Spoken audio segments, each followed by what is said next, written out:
He's a failed artist, everything he touches goes wrong. Hitler ends the war in hospital. He's been blinded by a gas attack.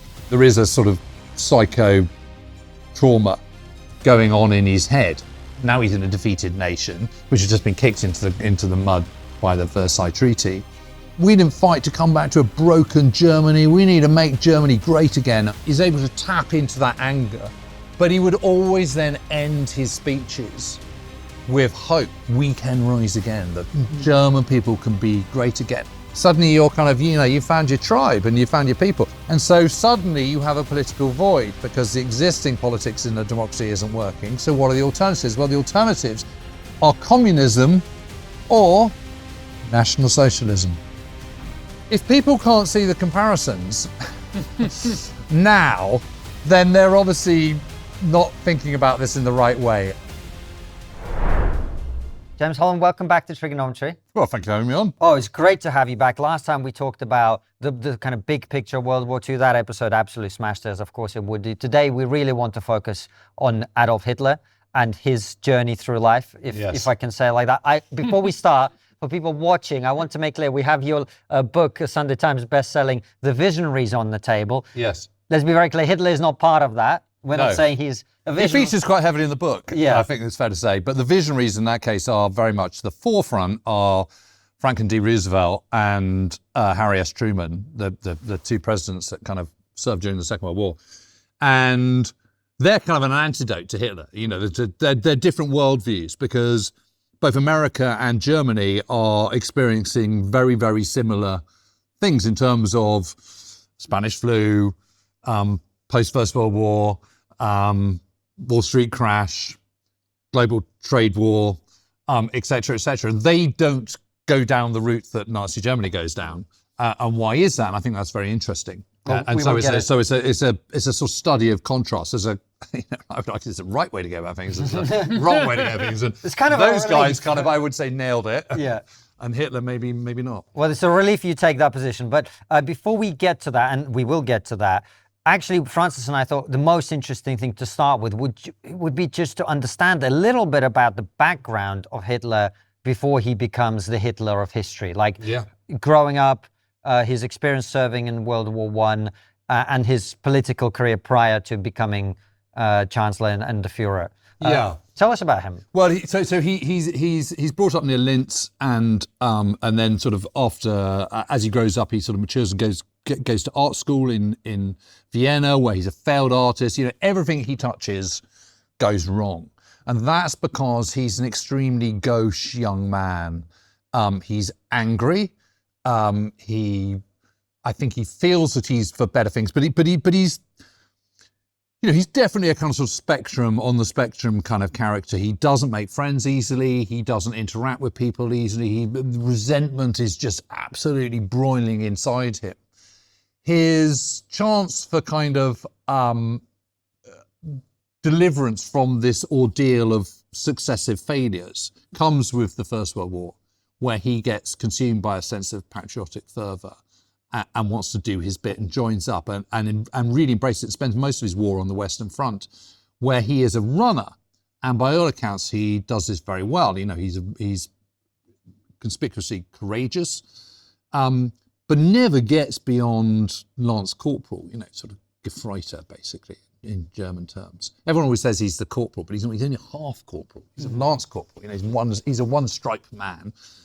And the exaltation that he felt in joining up, that patriotic fervour, being suddenly belonging, being part of something, the comradeship of the trenches, of fighting alongside fellows for a common cause, all this kind of stuff, that dissipates as the war progresses. And then there is the terrible shock of 1918, because it looks like they've turned this corner, because at the beginning of March they signed the Treaty of Brest-Litovsk, which is Russia's exit from the First World War, and it's a huge victory. And suddenly, that reclaims the Baltic states, Ukraine, parts of Poland, all from part of the Russian Empire. And it's a huge victory, and it means, of course, that the Germans don't have to Central Powers don't have to fight on two fronts. And it's Germany that is shouldering the burden of the Western Front and the Eastern Front, where Austria is burdening the shoulder down in southern, in the Alps against Italy and so on. So it's, it feels like it should, this should be this huge release, and this should be the kind of impetus that spurs them onto the kind of final victory on the Western Front. And they launch this great offensive in March 1918, and it's what ends the deadlock of stationary, static trench warfare. But it also offers an amazing lesson for the Western Allies, particularly the British, which is in their sector where the main thrust of this offensive comes. And what the British discover is, as they're pushed back, they can actually afford to trade space for time. And as they go further and further back, so the German lines get more and more extended. And as they get more and more extended, they become less effective. And so what they realise is there's a certain point you reach where your attackers, when you're on the defensive like this, have reached what is known as their culmination point, where they can no longer achieve what they need to achieve with the kind of speed and tactical flexibility they would like, because they're so overextended. And the British then counterattack. And at that point, the Germans are spent, because they've chucked everything into this one massive operation that's going to win them the war, and it doesn't. And the truth is, financially, economically, and in terms of war production, they are suffering harder than than France and Britain are. And so they are no longer able to absorb that. And it comes to a point where they just can't go on any longer. And then you start to have the sort of, the communist revolt in the mutiny in the German Navy and so on and so forth. And the whole thing crumbles down. And this is also presaged by a slight belief that they're going to sort of, the peace that comes is not going to be too bad, because President Wilson of America has come up with his very idealistic kind of 14 points and everything. And the Germans have sort of think, well, okay, maybe we can sort of get away with this. Austria's already bugged out in October. And so that's what prompts them to sue for peace. And then there is this terrible disappointment, because the 14 points don't quite end up being the 14 points. And you have the Paris peace talks, which ends up with the Paris Peace Treaty of late June 1919, where Germany gets, frankly, absolutely shafted. I mean, it gets a total shellacking. And then you get this sort of terrible, absolute gut-wrenching disappointment. So you have the terrible disappointment of the end of the war and ending up on the losing side. But then you get the sort of grinding down into the dust. You're on your knees, we're going to kick you into the mud with the peace treaty. And that's what is just so hard to stomach for so many of the old people who've been on the front. And Hitler ends the war in hospital. He's been blinded by a gas attack. And it seems quite clear that he's blind beyond purely the gas, that there is a sort of psycho trauma going on in his head. And he comes out of it, he emerges out of it, and he's sort of okay. But it is clear that it is deeply, deeply traumatic. And for Hitler, at the end of the First World War, what were you going to do? He didn't have any job beforehand. Now he's in a defeated nation, which has just been kicked into the mud by the Versailles Treaty. The reparations are obviously terrible. There's a diktat which says that, they have to kind of sign off that it was their fault in the first place, blah, blah, blah. Was it their fault in the first place? Well, that's an entirely different podcast. Really. I mean, short version. It's more nuanced than just one. It's so complicated, because the tangle of diplomatic alliances is such that it kind of escalates really, really badly very quickly in Blaming Germany unilaterally is overdoing it a little bit, is what I'm reading from you. Unilaterally, yes. Yeah, okay, fine. Before we carry on with the story, which you're tailing in a fascinating way, can we just come back to before World War I? Yeah. You said that he's this angry man, a bit spectrum-y, can't make any friends. At this point, has he already formed his political views? No. Is he ranting about the Juden at this point? Or he's just angry, like many young men are angry? No. And there's evidence that he has acquaintances stroke sort of friends in the looser sense who are Jews. And no, it hasn't come to the forefront at this point. But anti-Semitism is absolutely rampant, across Europe at this time. You've had all the pogroms in Russia as well before that. There's a healthy dose of an unhealthy dose, I should say, of anti-Semitism in Britain, for example, certainly in France. I mean, you've only got to look at the Dreyfus affair at the turn of the century, et cetera, et cetera. So it is absolutely there. I suspect he probably was anti-Semitic, but not rabidly so at this stage. And it's certainly not a part of his kind of, his worldview and his he hasn't thought through his ideology at this point. At this point, before the war, he's a young man who is disappointed by life. He has a very close affection with and relationship with his mother, a very bad relationship with his father. As I say, life hasn't been good to him. He's impoverished. His artwork, he tries to make it as an artist, but his art is terrible. I mean, technically, it's sort of okay. I mean, if he were to become an architect or something, his sort of draftsman-like pictures of buildings would be all right. But he's terrible at human figures. There's no soul in them at all. There's just nothing there. Have you ever seen any of his paintings? Yes, I have. They're totally dead. I mean, there is just no vitality, no life in them whatsoever. And, they are nothing more than kind of sort of cheap postcards. I mean, that's what they are. I mean, but he gets into disagreements with people. He's constantly let down. He sort of ends up in a garret in Vienna. It's just his life is going absolutely nowhere. Salvation comes with the First World War because it gives him this sense of belonging and comradeship, which is something he's never really experienced before because he's always been this outsider, this sort of angry young man. But the problem then comes with the First World War ending. All of a sudden, that sense of camaraderie, belonging, I mean, that's gone.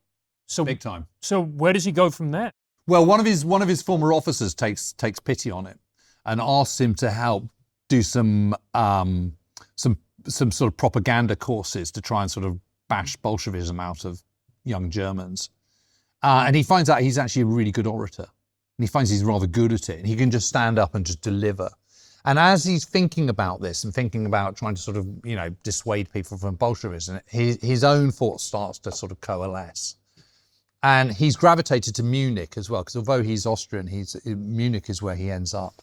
And so he's living in Munich, he's got a job, he's got digs, he's meeting people, and suddenly he's meeting people who have the same ideas as him that are starting to emerge. And he sort of thinks, okay, well, what is, where are we heading here? What is a new Germany? And he starts to have increasingly strong views about how he sees Germany should be. And he goes to a meeting in a beer cellar of the Deutsche Arbeiterpartei, which is the German People's Party, which has been set up by Anton Drexler, who is friends with people like Rudolf Hess and various others who have been part of the Tula Society, which is a sort of, woo-woo kind of, where do we all come from, sort of ancient Aryan myths kind of vibe with some anti-Semitism thrown in. And they've all sort of merged into the DAP, the Deutsche, the German Workers' Party. And he goes there and he stands up and speaks and everyone goes, wow, who is this guy? And he's really good at it. And he starts to speak more and more and he suddenly becomes a star. And I can't remember if it's 1920 or 1921 that Drexler changes the name to the National Socialist Workers' Party, the Nazis. Germans, by the way, don't do acronyms; they do abbreviations. So, the Stuka, for example, is an abbreviation. Nazi is an abbreviation rather than an acronym. And Hitler then just takes over. And it's just completely obvious that he should take over because he is the leading light. He's the person that everyone listens to. And suddenly he can hold a room. And he finds this incredibly liberating, this ability to stand in a beer cellar, stand in a room and hold everyone's attention with his rhetoric. And he can just speak in fully formed paragraphs and sentences. And all his speeches follow exactly the same pattern.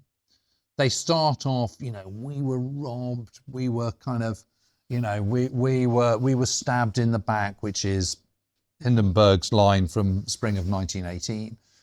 This idea that it wasn't the fault of the generals and the commanders in the First World War. They were stabbed in the back by the politicians and by commies and, Bolsheviks and so on, when it was entirely their fault. I mean, they were party to going to the war in the first place. They were egging on the Kaiser. They were promising military miracles that couldn't be achieved and all the rest of it. So, if anyone, in any war, it's always a combination of people that are responsible for what happens. But they had as much blood on their hands as anyone, the Ludendorffs and Hindenburgs and all the other senior commanders. So to kind of try and absolve themselves and pass the blame on something else was cowardly and ridiculous and not true. But it tapped into a kind of a need of a lot of these veterans who were coming back, who were angry, disappointed. We've just fought through this. We've seen hell. We've seen our comrades blown to smithereens. We fought in the mud, and this is the thanks we get for our sacrifice and for all that we were, all our shattered dreams and aspirations and hopes and all the rest of it. And so Hitler, in his speeches, is able to tap into that anger, but he would always then end his speeches with hope. We can rise again. The German people can be great again. But part of this, reaching this point of hope, was also about setting up the enemy. And so what he does is this us and them. And us is Volksgemeinschaft and Frontgemeinschaft. And there's no literal translation for Volksgemeinschaft at all, but it is a sense of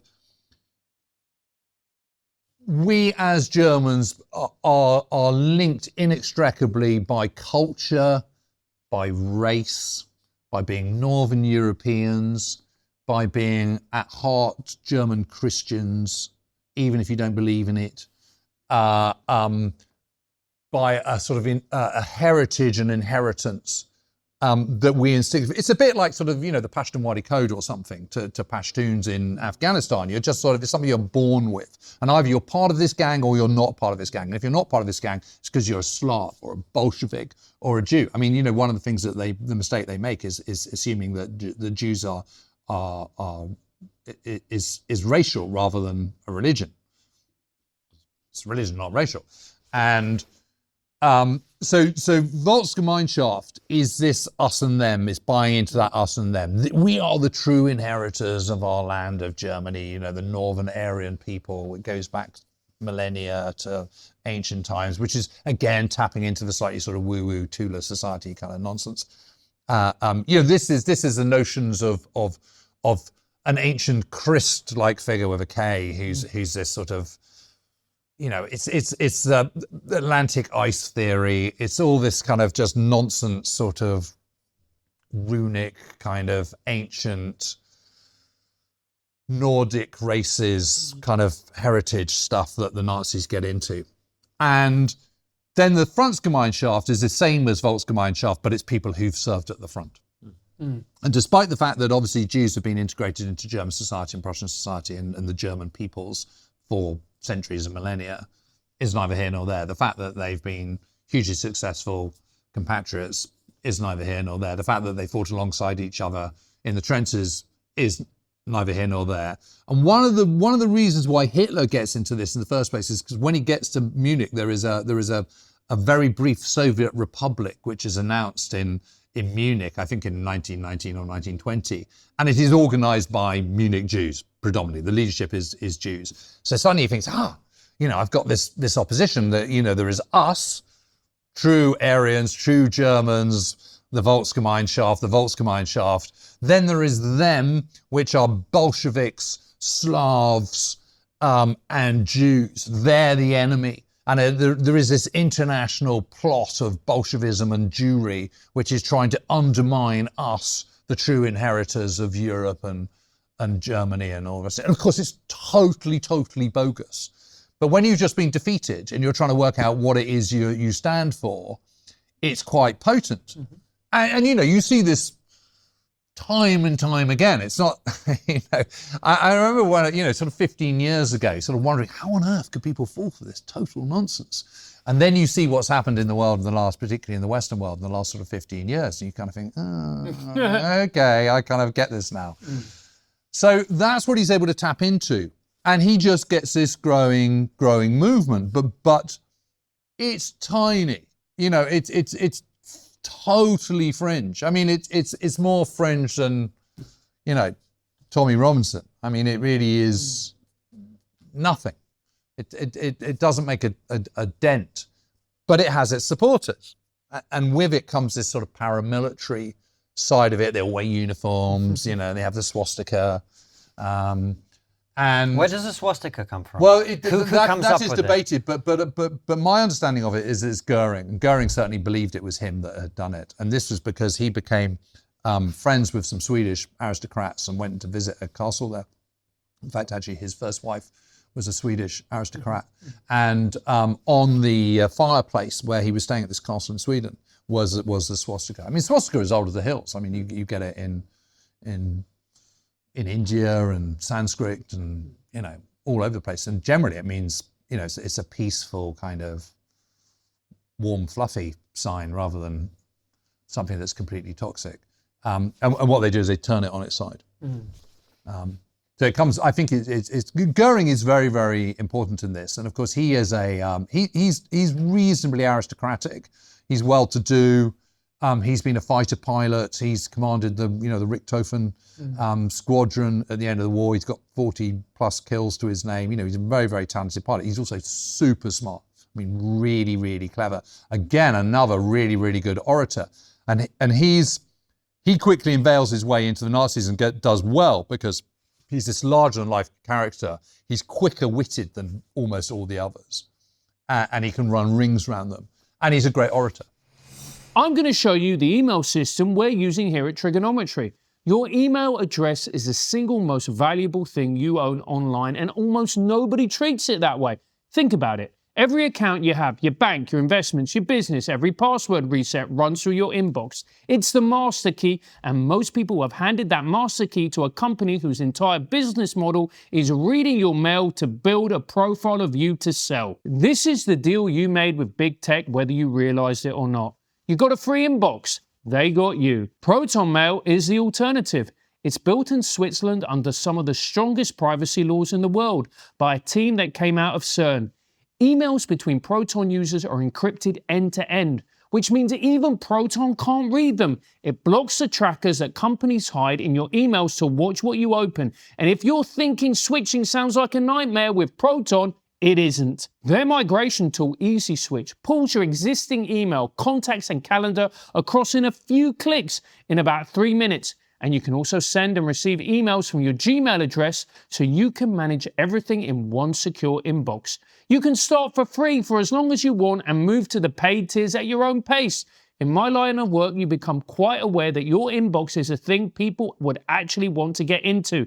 That's made me take where I keep my emails seriously, rather than just using whatever came as standard. So stop letting the default decide. Go to proton.me/trigonometry. One more time, proton.me/trigonometry. Or click the link in the description and take back control of your inbox. Can I just point something out, James? Isn't it also quite interesting that he was somebody who had a lot of purpose in the First World War? He was sort of a mini celebrity, wasn't he, with being a fighter pilot? The First World War ends, he's kind of left without purpose as well. Yeah, and he ends up being a sort of, bit of a barnstormer and flying commercially and, and just lost. I mean, all these people, they're just lost. There's no money, there's no jobs, there's nothing. Society is broken down completely. Now, by back into 1923, which coincidentally is exactly the same time as the Beer-Hill Putsch, things are starting to get better, which is one of the reasons why the Beer-Hill Putsch fails, because actually there's, there is a shaft of sunlight on the uplands again, and Germany is starting to get out of the mire, which isn't very convenient for the Nazis because they're all about anger and they are very much the sort of the politics of division and the us and them and all this kind of stuff. So suddenly, as Germany is emerging out of the economic mire, just at the same moment as the Nazis are doing this play for kind of, trying to take over Munich and Bavaria, and then let's see where it all goes. So it doesn't work. Jen, sorry to interrupt. It just strikes me we've skipped a bit, which may be worth delving into just for people who are far less familiar with this than you. So you mentioned how they're really fringe. It's a few people meeting and... Based in Munich. How do you go from that to try and take charge of a whole part of Germany? Well, it's a long and difficult process, and to start off with, I mean, these early years, sort of 1920, 21, 22, 23, up to the Beer-Hill Putsch, which is this where they try and take over Munich and indeed Bavaria and the whole country in November 1923. It's super small scale. So this is lots of angry young men drinking beer, drinking their steins, working themselves up into a lather. Hitler kind of compelling them with his oratory, others compelling them with their oratory, and for lots of lost souls, this is the light and they are the moths coming towards it, because this is offering answers to the anger and the resentment and the rage. I mean, this is what happens time and time again through history when people are reduced in status, when they are forced to cast aside the things that they held dear and the things that they thought were sure and solid and the foundations of their existence. Suddenly they're looking for answers.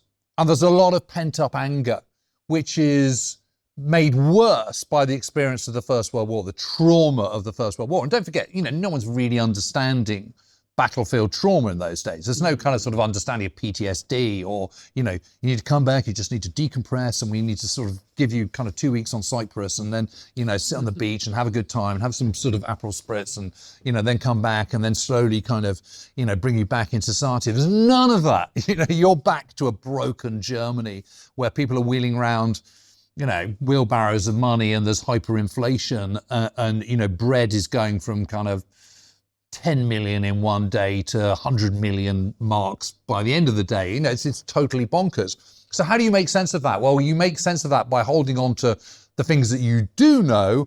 And if there's a bunch of lads who've all been through the same experience of you and they've got some finger pointing to do, whether it be to Jews or Bolsheviks or global capitalism or whatever it might be, suddenly you're kind of, you found your tribe and you found your people. So those are the people they're attracting, but it is super small scale. And there is this paramilitary wing to it, which enables people to still wear uniforms and feel in touch and connected to their military past, so that the kind of military training they experience, the experience they bought from being on the Western Front or even the Eastern Front or wherever it was, counts for something. And so that they start to introduce ranks and all the rest of it in different orders. So you have the SA, the Sturmabteilung, and then you have the SS starts coming into being. And for lost souls, this gives you a gang, it gives you a tribe. And for some people it's a football club. For other people, it's a knife gang in South London. For people in Germany, it's the Nazis or whatever, or the communists who are far more to the forefront than the Nazis are at this time in Germany. So it's about it's focusing one's anger, focusing one's resentment, trying to find a sense of brotherhood, trying to tap into that sense of Volksgemeinschaft and Frontgemeinschaft, and that is what Hitler is tapping into, and that's how he's presenting it. It's us who are together, who've had this experience, this bonding life experience of surviving the First World War. We didn't fight for nothing, all this kind of stuff. And we didn't fight to come back to a broken Germany. We need to make Germany great again. And how are we going to do this? By getting rid of the kind of, the bad elements. We're going to just make it a true Aryan thing. And then we can rise up again and harness our Germanic brilliance and reclaim our rightful place as a preeminent military nation in Central Europe, blah, blah, blah, blah, blah. Because it sounds very grandiose, but when we look at the beer hall Putsch, it was a complete failure. Yes, complete failure. It was a disaster. Yeah. It's badly planned, badly executed, shots are fired, Hitler gets away with it but gets arrested, he doesn't get shot, but Goering, who's by this point one of the leading lights, gets shot in the groin very badly, nearly dies, is rescued by his then, I don't think they're married at this point, by Karen, and ends up recuperating in northern Italy, which is where he becomes addicted to morphine. Hitler is sentenced, he could have had life imprisonment. He could have been executed for that. He isn't. He's just given a couple of years in Landsberg prison, where he writes the first part of Mein Kampf, which is his kind of, his mission, my struggle, my kind of, his vision for the world. And I don't know if either of you have ever bothered to read it. I don't recommend it, but it's quite, you don't need to, put it this way, you don't need to read it cover to cover, even if you do look at it. But it is interesting. It is an absolute dump of ideas and anger and resentment and so on. And at its core is is a vision for the future of how Germany gets out of this and what Germany needs. And part of the reasons why it gets caught in the First World War is because it's too isolated in Central Europe. It hasn't got access to the world's oceans. It's got the Baltic. It's got a little bit of the North Sea, but the British, the Royal Navy is too dominant. What we need is living space, Lebensraum, where we can expand. And we need to expand our own racial identity of Aryans beyond the borders of the existing Germany into the lands of the East, where there's going to be this huge struggle, but we need to defeat the Jews. We need to defeat the Slavs. We also need to defeat the political concept of communism, Bolshevism. And then we've got this terrible struggle that we're going to have to go through, and it's going to be a terrible burden for a generation of Germans. But afterwards, we can have the 1,000-year Reich and, live forever peacefully, having created this new order. And this is where we need to go. So it is a manifesto, but it's a very sort of disturbed one, to put it mildly. And then he gets out of prison, Dietrich Eckart is one of the guys who is one of his sort of gurus, really. One of the people who has a huge influence on him. And Eckart is a dissolute and a drunk, but he's a man of ideas. He's very, very bright. He's a drunkard. But he really helps to kind of hone Hitler's political manifesto and his ideological ideas, anti-Semitism, place of Germany in the world, this constraints, this problem that Germany has of being in the center of Europe, where you can be attacked from all sides. You can be attacked from the west, from the north, from the east, from the south. So how do you get around this? And one of the problems with Versailles is those buffer states have been stripped away. We just got those buffer states when we had the Treaty of Brest-Litovsk against the Russians, because suddenly we had the Baltic states, which rightfully should feel in the sphere of Germany rather than Russia. We got Ukraine, we got Poland, and we had Alsace-Lorraine and the Rhineland, and suddenly that's been taken away, and so we are now kind of bald and exposed and vulnerable once again. And our first job is to get Germany's safety buffers again, and this is why we need Lebensraum. This is why we need these buffer states back again, because of we're geographically resource poor. Germany doesn't have iron ore. It has coal, but the coal is not of great quality. It doesn't have access to the world's oceans. Its overseas territories were stripped away with the Treaty of Versailles in 1919, so it doesn't even have that anymore. So how are we going to do this? Well, maybe we shouldn't bother with the whole overseas stuff. Maybe we should just sort of push eastwards. That's on, the British Empire has its empire, and it has its extra imperial assets in South America and elsewhere around the world. We won't bother with that. What we'll do is we'll spread eastwards. And then we'll have the buffer, but then we'll have the living space. We'll have the resources and the space in which we can create a buffer, and we can get all the resources we need. Oil from the Caucasus, wheat from the Ukraine, shipping from the Baltic, blah, blah, blah.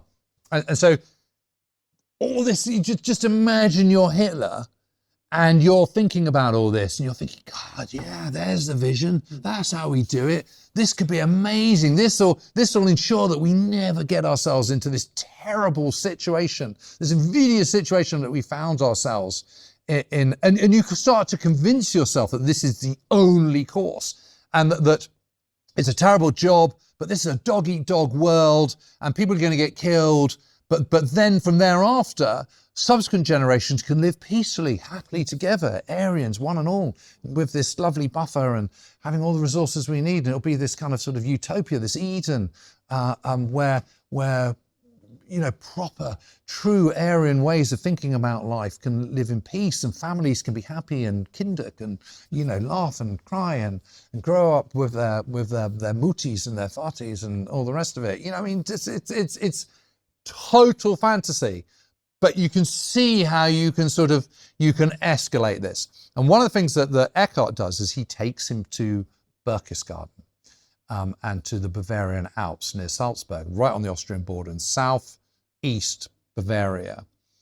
And that is where Hitler falls in love with the Obersalzberg, this area of hills overlooking Berchtesgaden.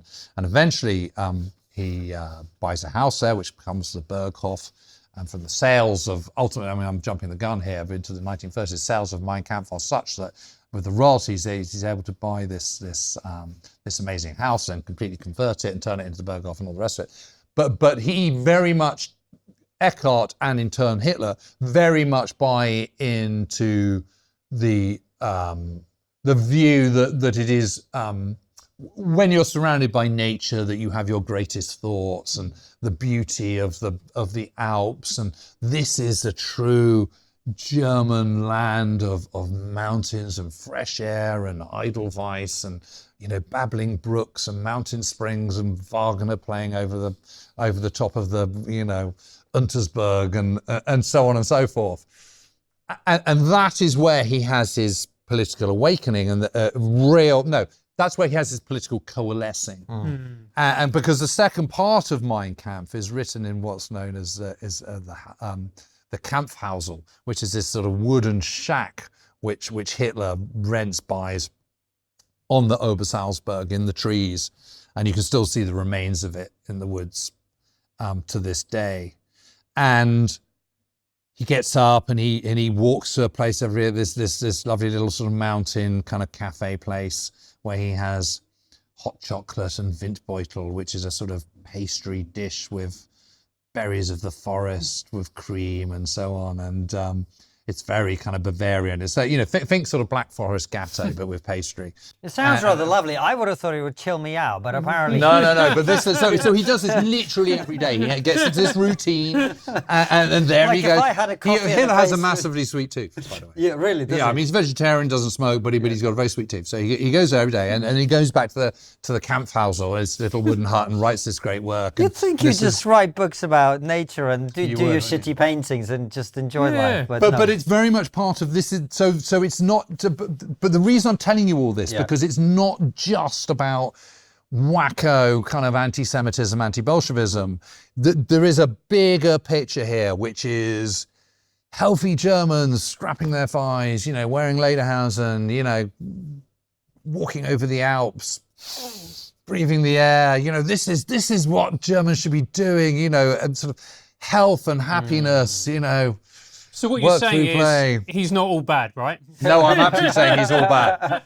But he's absolutely saying, he's bringing because if you're going to sell this, you've got to sell a vision, and the vision is coalescing in the second half of the 1920s. But meanwhile, the second half of the 1920s are the Goldene Zwanziger, the golden 20s, because Germany, Weimar Republic, a democracy, how ghastly, is actually doing really rather well. And so therein lies the rub.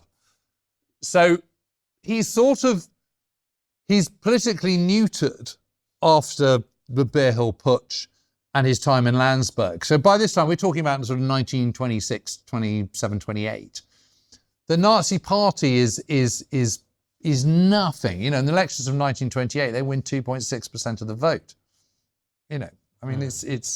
It's not quite monster raving loony party kind of levels, but it's not far off it. So he's neutered by the fact that his message is essentially one of doom and despair, and therefore the need for recovery, while the country is actually doing fine, effectively, at this point.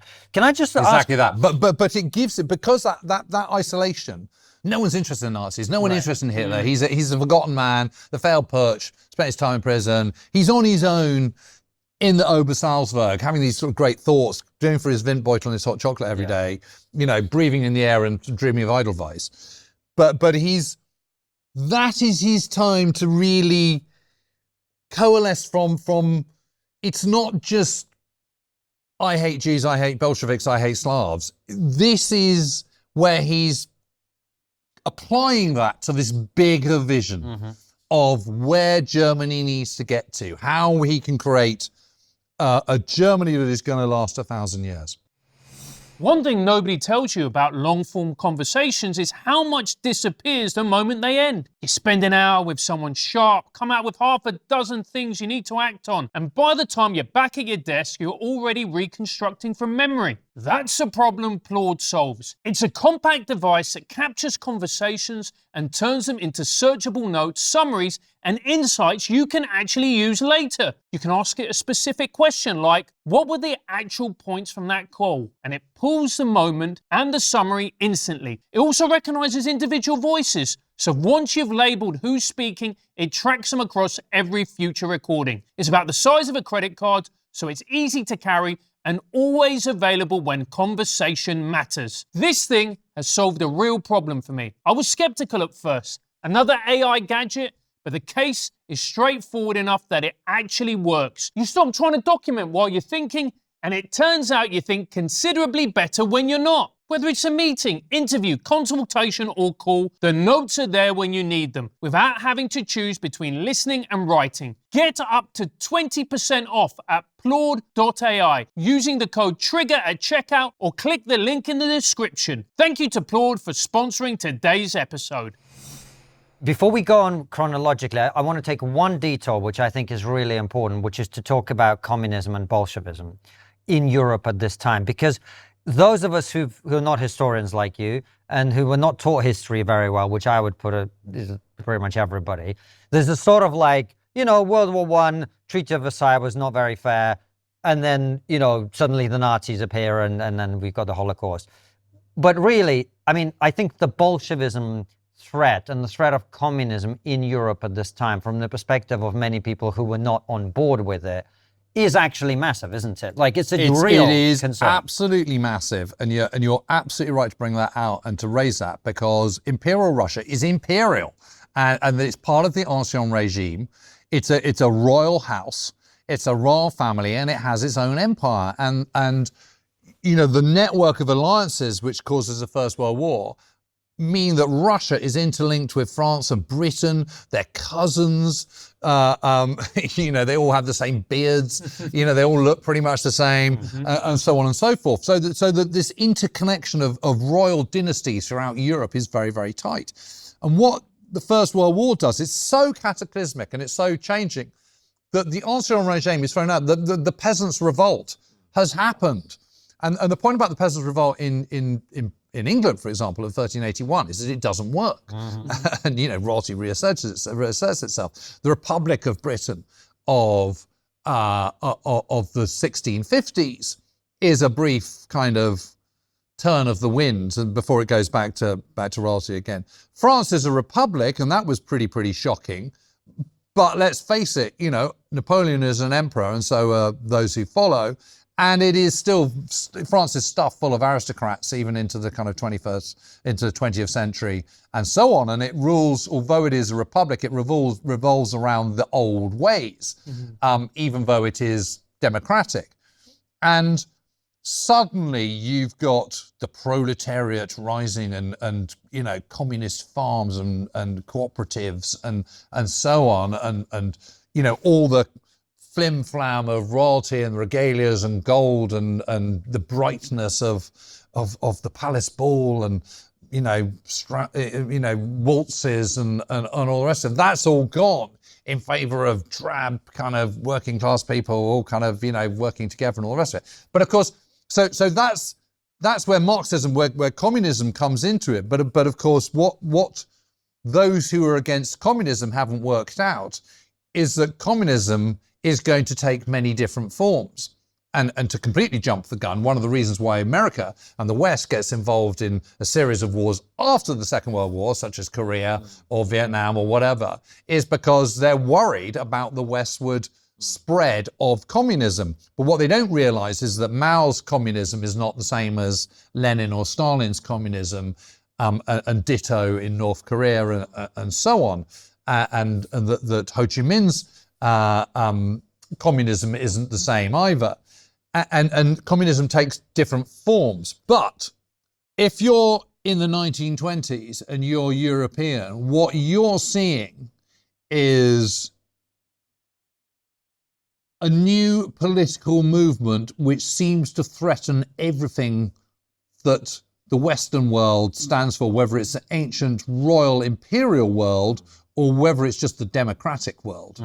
Because communism is not democratic. And of course, communism, as it turns out, is every bit as autocratic as a dictatorship. It's just got a different kind of, to put it more different crudely, heading. And well, just one thing I would say yeah, is you know, left and right, we think of it as right here, left here, centrist in the middle. In fact, it isn't. It's the horns of the buffalo. Well, and the extremes are kind of unbelievably close. Exactly. So to put it crudely, if you are in the interwar period in Europe and you're not a communist, what you really fear is the great unwashed overthrowing everything in society. Damn right you do. Yeah, you do. That's what you're seeing. And you're also saying, if you're from a democracy, you're saying, hang on a minute, we've just given women the vote. We are progressing. We don't want all this threatened by some new movement, which is even worse than the kind of sort of imperialist shower of Imperial Russia. You know, the last thing we want is Europe and its democracies and its progression and its modernity being overrun by this totally awful, oppressive proletariat movement. And so on the communist piece, before we get back to the story, the second thing I want to ask you is something you just pointed out, which is about the horseshoe theory of political convergence. If you told me that there was a party which had the word socialist and workers in it, I'd say that's a far left party. And when we had the philosopher of history, Stephen Hicks, on the show, who we love, and we talked about Nazism, he talked about the fact that if you look at the economic program, there's not a jot of difference between that and communism, actually, in terms of the economic side of it. And I now see sometimes people on the internet arguing about whether Nazis were actually left or right wing, which is a conversation that I think hard for people to understand. How much of... I just think it's the wrong way to look at it. Sure, but how much of a difference and how much similarity was there between National Socialist and Communist Bolshevist socialists? Maybe this is the wrong framing. Correct me if I'm wrong. There is the communism that emerges from Lenin in the first part of the 1920s. Although there is a communist leadership, it is supposed to be more egalitarian, and it is, you know, one rule for all, and you know, and everyone wears the same drab uniforms and outfits and the rest of it. Nazism never pretends to do that. What Nazism always wants elites. And so that's, and it doesn't pretend anything else. It wants the German race to be emboldened, empowered. It wants everyone to be wealthy, but then so do capitalists. You know, capitalists aren't trying to kind of put the working classes. The whole point of 1920s America is that everyone gets rich and has a Ford Model T. You know, so there's no conflict there at all. Communism and Nazism are radically different because of that. And I mean, if you look at the Nazis, you know, what the Nazis are doing when they finally do get into power in January 1933 is they're tapping into a much earlier imperialist Russia. You know, a lot of the uniforms are very, very similar. There's still an imperial eagle, even though now it's a Nazi eagle. The head is pointing a different way than it was when it was imperial, but it's still an eagle. You know, why is that? Because what they're doing is they're saying, we can make Germany great again. You know, Germany was brilliant because it had Frederick the Elector and it had Frederick the Great, and it had, you know, what we did was really good military stuff, and we were the top dogs militarily, and we're still a militaristic society, and, you know, you can wear uniforms that will make you feel cool and proud, like we were in the 1870s under Bismarck and following the Franco-Prussian War and the unification of German peoples and all the rest of it. We can hark back to that again, and we can wear lots of leather and look shiny, and you can be part of our club and wear cool uniforms and look the business and get the Fräulein. Come on in, the water's warm. That's what it is. That's what it's saying. You do not get that in communist Russia. You don't get that in the Soviet Union. It's not until 1943 that the Red Army reintroduces collar taps, you know, shoulder taps, you know, because that's not proletariat enough to have that. And then they think, oh, fuck it anyway. No, sorry. they just think, sod it, you know. So it is really, really different. And I would be very, very wary about saying that actually they're closer than you think. They are closer in so much that the horseshoe, the horns, whatever you want to, the analogy you want to use, are coming towards each other, but they are fundamentally different. That's why they hate each other's guts. But where they are similar, I think, is in that they're offering a gang, they're offering a part of a club.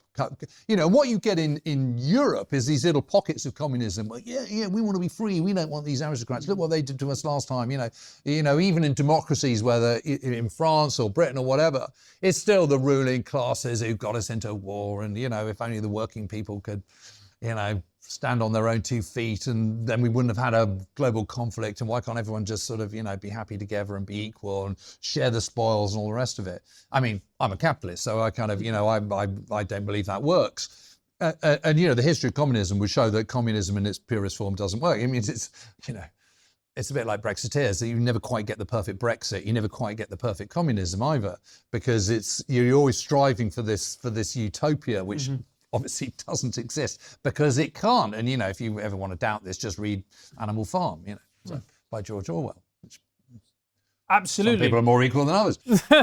So it's the golden 20s. Yes. We've got the Weimar Republic. The cabaret portrayed so famously, the Kit Kat Club, women with their nipples out, All of that.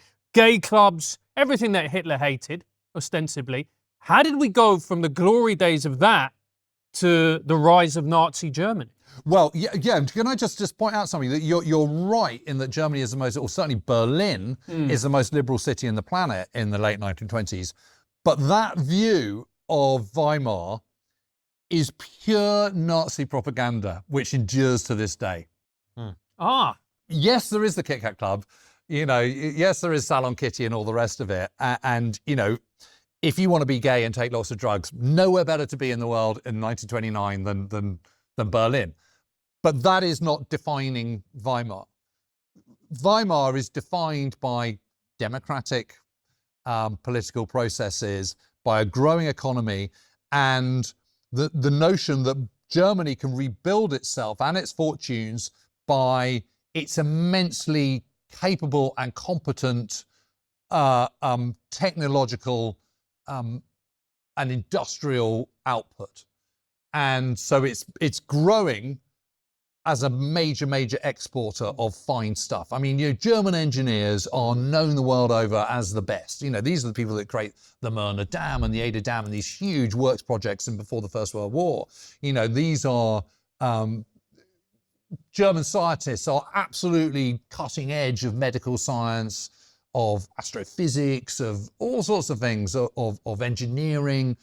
And leading engineers in Weimar are absolutely household names. You know, it's not football players that people are collecting cards of, cigarette cards of. It's you know, it's engineers and great men of letters and musicians and artists and so on. So, and Germany is able to do this through a series of help projects that have really come from the United States above anywhere else. I mean, it is the Dawes Plan of late 1923, which really kickstarts this, where France and Britain are paying back war loans to the United States. The United States, and this is obviously massively simplified, but in its basic form, are then funneling those repayments back to Germany, which is then getting it off. They create this temporary currency to get rid of the Reichsmark, which is to get rid of the mark, the Deutschmark rather, which is one that's having hyperinflation. The temporary currency, yes. So the temporary currency is stabilizing things in conjunction with these loans which are coming in. Then comes the Young Plan at the beginning of 1929, which enables, and this is Owen Young, who is the chairman of General Electric in America, and Dawes is Charles G. Dawes is a banker from Chicago, and the two of them work together under the auspices of the American government to try and alleviate the problems of America and try and alleviate the harshness of the terms of the Versailles Treaty. So first of all, you have the Dawes Plan, which is money, a massive injection of cash and helping to stabilize the currency. Then you have the Young Plan of early part of 1929, which reassesses the repayments and reestablishes so that instead of paying it, you know, X by X, it's now going to be the final loans will be paid in 1988. So it's so far off that you might as well just forget about it. And basically, there's gaps in the loan payments which are sanctioned, and you know, Germany is able to basically see off the worst of the financial burden of the Treaty of Versailles.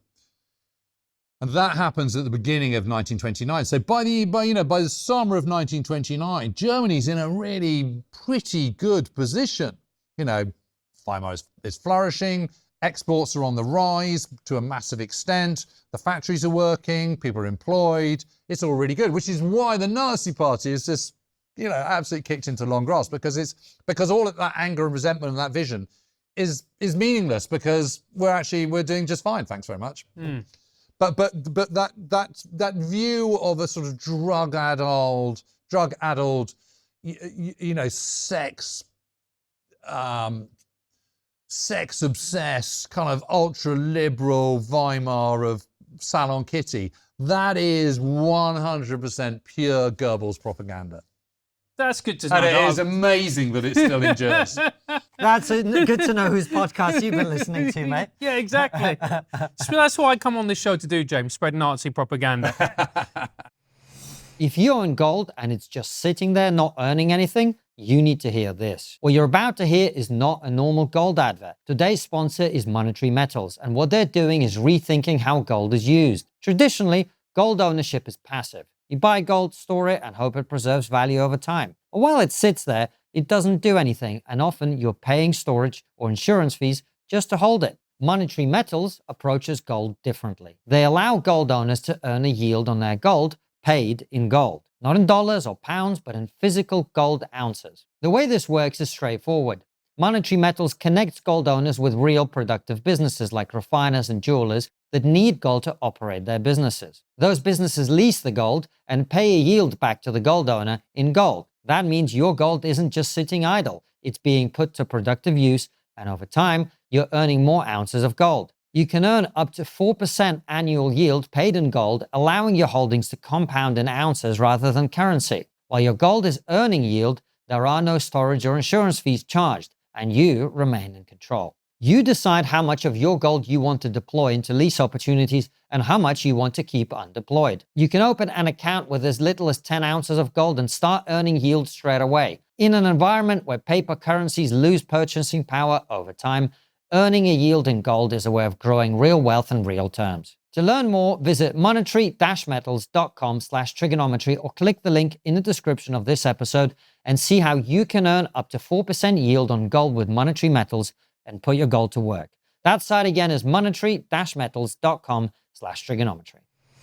So, but then you had this amazing time, this golden period in German history, but it all ended rather quickly, didn't it? Because Yes, it does. It didn't take long for Hitler to ascend to power. Well, this goes back to the United States, and America has been getting drunk on illegal hooch in the 1920s, but also drunk on money. It's the wealthiest nation in the world. It's the one nation that emerges out of the First World War in sort of economic, fairly stable condition, and wealthier than anyone else. It's been supplying, propping up the Western allies with arms and with money and all the rest of it, all being paid back. And then suddenly there is this, as well as having that kind of kickstart into the 1920s in a way that others haven't, which means its exports can be massively increased because everyone else is short of everything. It discovers oil, you know, and oil is suddenly the oil boom. And oil goes hand in glove with the development of the automobile industry and the development of the assembly line, which, although this happens at Ford's factory, is developed by a guy called Bill Knudsen, who is a first-generation Dane who's come over to the United States in 1900, and he comes up with the concept of assembly line, this idea that you have one person doing the doors, another person putting on the fender, another person putting on the lights, and at the end of it, you've got a Model T. And this means that you can have a huge economies of scale onto something which is very much, you know, only for the elites. And suddenly you can make it affordable to the masses. You can make it affordable to masses because banking is very unregulated in this time. So you just borrow it on the never, never. You know, it's like the guy with the proverbial credit card. He's just absolutely crushing it and then worrying about how he pays it back later. And so this all comes to a head. And of course, what that means is you've suddenly got this huge expansion in 1920s America. You've got a population expansion, but you've also got an expansion of building and construction work, because with oil and cars comes construction, because suddenly you can travel. So you can then expand your towns, and you can build up towns because you can now drive from A to B rather than having to walk with your horse and cart. And that also means you need roads. And then on roads, because you're now going to be going, 150 miles, you need somewhere to stay overnight. So you develop hotels for motor cars, which are called motels, and, so on and so forth. And so suddenly, America's absolutely booming, and it's got Hollywood, and it's got skyscrapers, and it's got everything, and it's all absolutely fine. And they, for the first time, they've really started to curb the amount of immigrants. So there's these quotas per country, and they're very, very strict quotas. So, to say you've got fewer Austrians than you have Czechoslovakians, you can't sort of take the Czechoslovakian quota and add it onto the Austrians. It's all very strict. And you've also got the first part of tariffs coming on, which is one of the reasons why Europe is developing its own automobile industry, because that's why you haven't got that many Model T Fords in Europe, because they're keeping it internally because of tariffs. But then comes the Wall Street crash of end of October 1929, where 810 billion is wiped from the stock exchange in New York in 5 days. And 810 billion is a huge sum now. It's a vast sum in 1929. And it is an absolute catastrophe. Everyone's just suddenly, and banks are going bust, and there's more paper money in America than there is actually gold. And so people are just being ruined. Millionaires are becoming impoverished, paupers just overnight. And it is an absolute catastrophe. And it is exacerbated by an existing piece of legislation which is then passed, which had been lined up before the Wall Street crash. So in the spring and summer of 1929, two senators, Smoot and Hawley, come up with this idea to be more protectionist and try and impose greater trade tariffs on other nations, because they could see that Germany and France, particularly France, had increased its exports by 50% in the last couple of years, try and protect itself against that, against cheaper labour in Europe, and protect Americans. So we'll have this trade act. Once the Wall Street crash happens, Smoot and Hawley think, well, let's push ahead with this tariff act, because that will protect us even more. Particularly, it will protect American farmers. And what we can do is we can make sure that we try and blunt the kind of awfulness of the Wall Street crash by protecting ourselves. But of course, it's a terrible, terrible idea, because tariff wars only end up with everyone getting poorer. And again, human behaviour, there's patterns of human behaviour that prove that this is the case, and patterns of the ebbs and flows of financial cycles show that this is the case, regardless of President McKinley and his tariffs in the start of the 20th century. And so it's passed by President Herbert Hoover on the 28th of May 1930, despite the fact that over 1,000 economists in the US write to him and say, please, please, please do not do this. This is what's going to happen if you do it. And he feels compelled, Hoover is instinctively against signing it, but feels compelled to do it because it is voted for by the Republicans in Congress. And so it goes into being. And what starts off as a really, really bad knock-on effect for Europe and America with the Wall Street crash becomes a catastrophe as a result of it, because suddenly there's a global trade war. And it leads directly to the collapse of the National Bank in Vienna and indeed in Berlin. And so suddenly Germany, which has been doing very nicely, thank you very much, thanks to the loans it's getting from the United States and to its growing, burgeoning export trade, is suddenly smashed, because the tap of loans from America is cut off, inevitably, because America can't afford to give them any more, and its export market just goes boom. And so what you suddenly get is lots of Germans within within 10 years, 8 years, 9 years, have suddenly already been through this catastrophe once, and they don't want to go through it again. And what you find in democracies is when the traditional ways or the existing ways of politics seems to be failing the working classes and the middle classes, they get unhappy about it. and this is the truth. The truth is the very rich are usually okay, because after all, if you've got 5 million and you lose 1 million, you still got 4 million. If you've got 10 billion and you lose 2 billion, you still got 8 billion. If you're on a salary of today's money, $500,000 and you suddenly get out of a job, you've got nothing. If you're a working class blue collar worker in steelworks in Pittsburgh and you get laid off, you've got nothing. So that's the same with Weimar Republic. And this catastrophe, this economic catastrophe, which envelops Germany just at the point where they're kind of emerging quite successfully, the fact that it's been successful makes it doubly worse. And so the president, who by this point is Hindenburg, is desperately trying to kind of sort it out and has this series of elections and then imposes his own chancellor, who's Heinrich Brüning, who's one of the leading lights behind the creation of the different currency in back end of 1923, who's done great works for stabilizing the German economy at the kind of height of the awfulness of the early 1920s. Brüning, as an economist, comes in, takes control, and he goes, there's only one way we're going to do it. We have to tighten our belts. We'll have to impose a whole load of austerity measures. And the voting people of Germany don't like this because they don't want lower wages. They don't want to be out of a job. They don't want unemployment. They don't want higher rents. They don't want a higher cost of living. They're very angry about this. And so suddenly you have a political void because the existing politics in a democracy isn't working. So what are the alternatives? Well, the alternatives into that void are communism or National Socialism. And the interesting thing is, you also have an Adolf Hitler who tried to gain power through physical force, but he also learned his lesson and thought to himself, let's go the legitimate route. Let's go the legitimate route. And let's also try the modern way. Let's actually reach as many people as possible. Let's tap into the farmers, for example.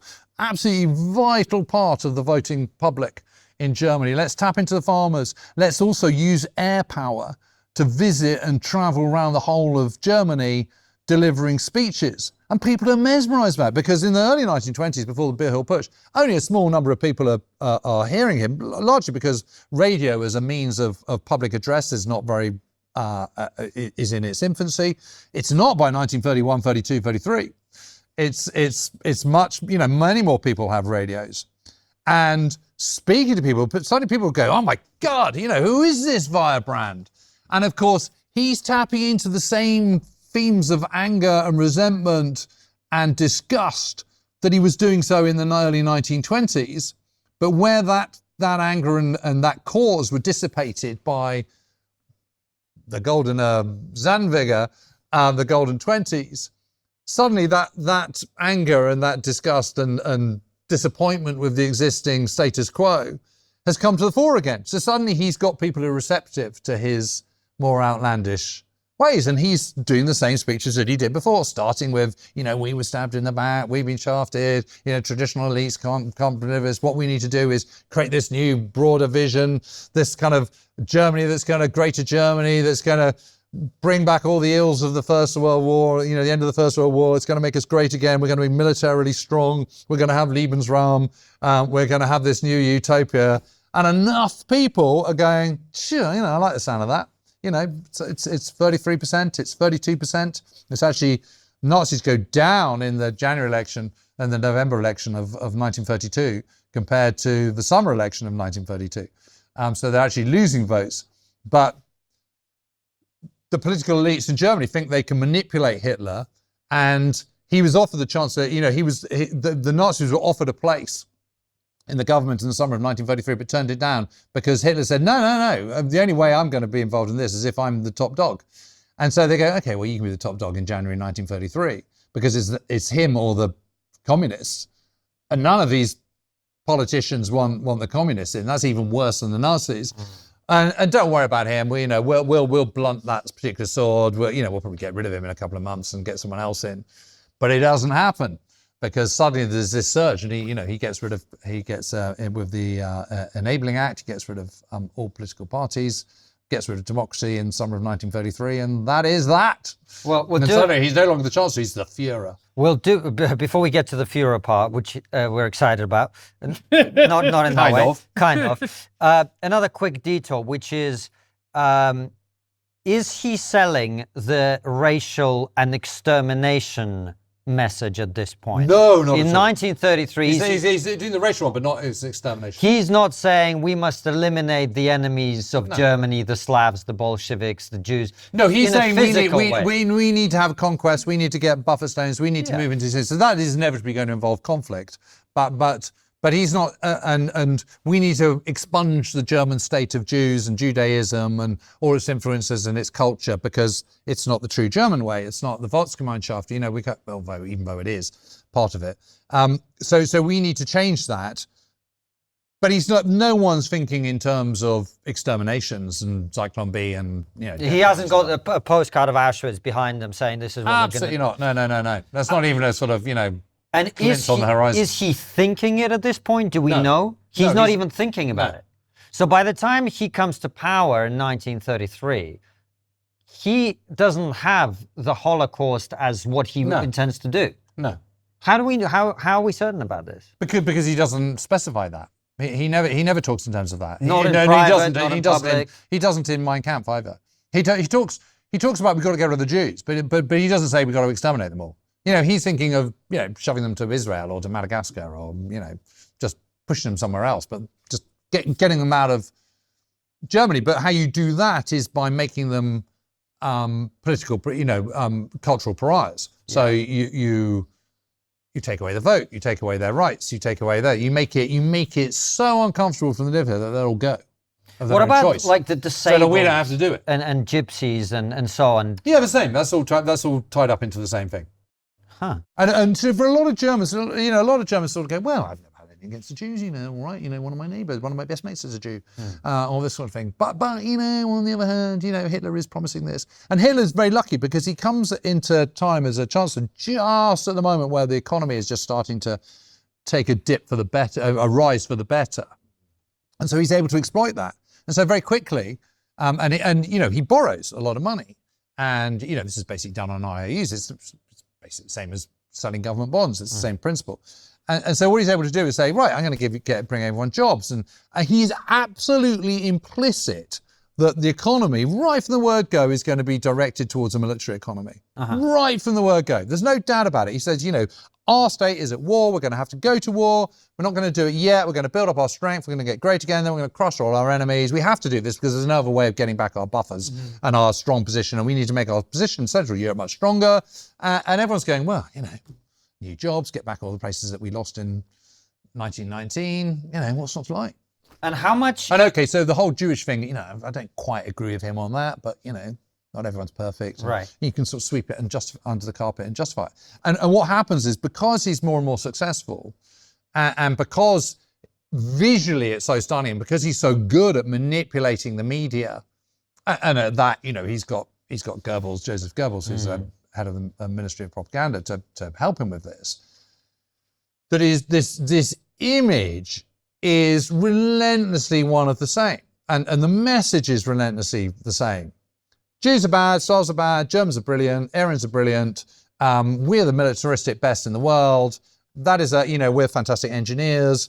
We can conquer all of Europe. We can be the masters of Europe and indeed the world. We can get this living space. We're going to be the absolute daddy men. We're all going to get rich. It's going to be 1,000-year right. What's not to like? And if you've been browbeaten and you've just lost a catastrophic war, then you've recovered only for that to be snatched away from you again. This is quite attractive kind of rhetoric. This is the kind of stuff where you think, yeah, okay, I'll buy into that. And also, there's another thing that I wanted to ask about, which is obviously after World War II, we talk about the various treaties, but the Treaty of Versailles in particular, the punitive sanctions on Germany, reparations and so on. But isn't one of the things that genuinely happened is a large number of German-speaking people ended up outside of the borders of Germany. And this is one of the powerful messages that Hitler sells to the German people, which is we will be united again. Absolutely. Yeah. Because that was the whole point of 1871. was to unify the German-speaking peoples of the world, and so yes, absolutely, that's completely it. And you have to remember that Czechoslovakia is a completely new state in 1919, and yes, most Czechoslovakians are quite happy with that, but there are lots of German-speaking people. Sudetenland is not really, it's not a territory. It's not like Cornwall or Yorkshire or a specific area. It's more a concept than a kind of a place with a kind of clear border and stuff. And there are huge problems with the Danzig corridor because Poland hadn't been Poland since 1795. So it's not a brand new country in the same way that Czechoslovakia is. But Czechoslovakia used to be, Bohemia and Moravia and and so on. And Western Ukraine used to be Galicia, and Lvov used to be Lemberg, which is part of Austria. And Poland had been divided between Austria and Russia and Germany, or Prussia before 1871. And so, yeah, they're mainly German-speaking, particularly in the western half of Poland. And in the north, there is still East Prussia, which is this enclave of Germany, East Prussia, which is then is separated from the rest of Germany by the Danzig corridor, which is this strip of land where Poland goes up to the Baltic coast, because otherwise Poland wouldn't have any coastline. And they kind of, in the planners of 1990 going, well, that doesn't seem fair. It needs to get the access to the sea and all the rest of it. But obviously, if you're German, you kind of think, well, no, I don't buy that. I want to get it back.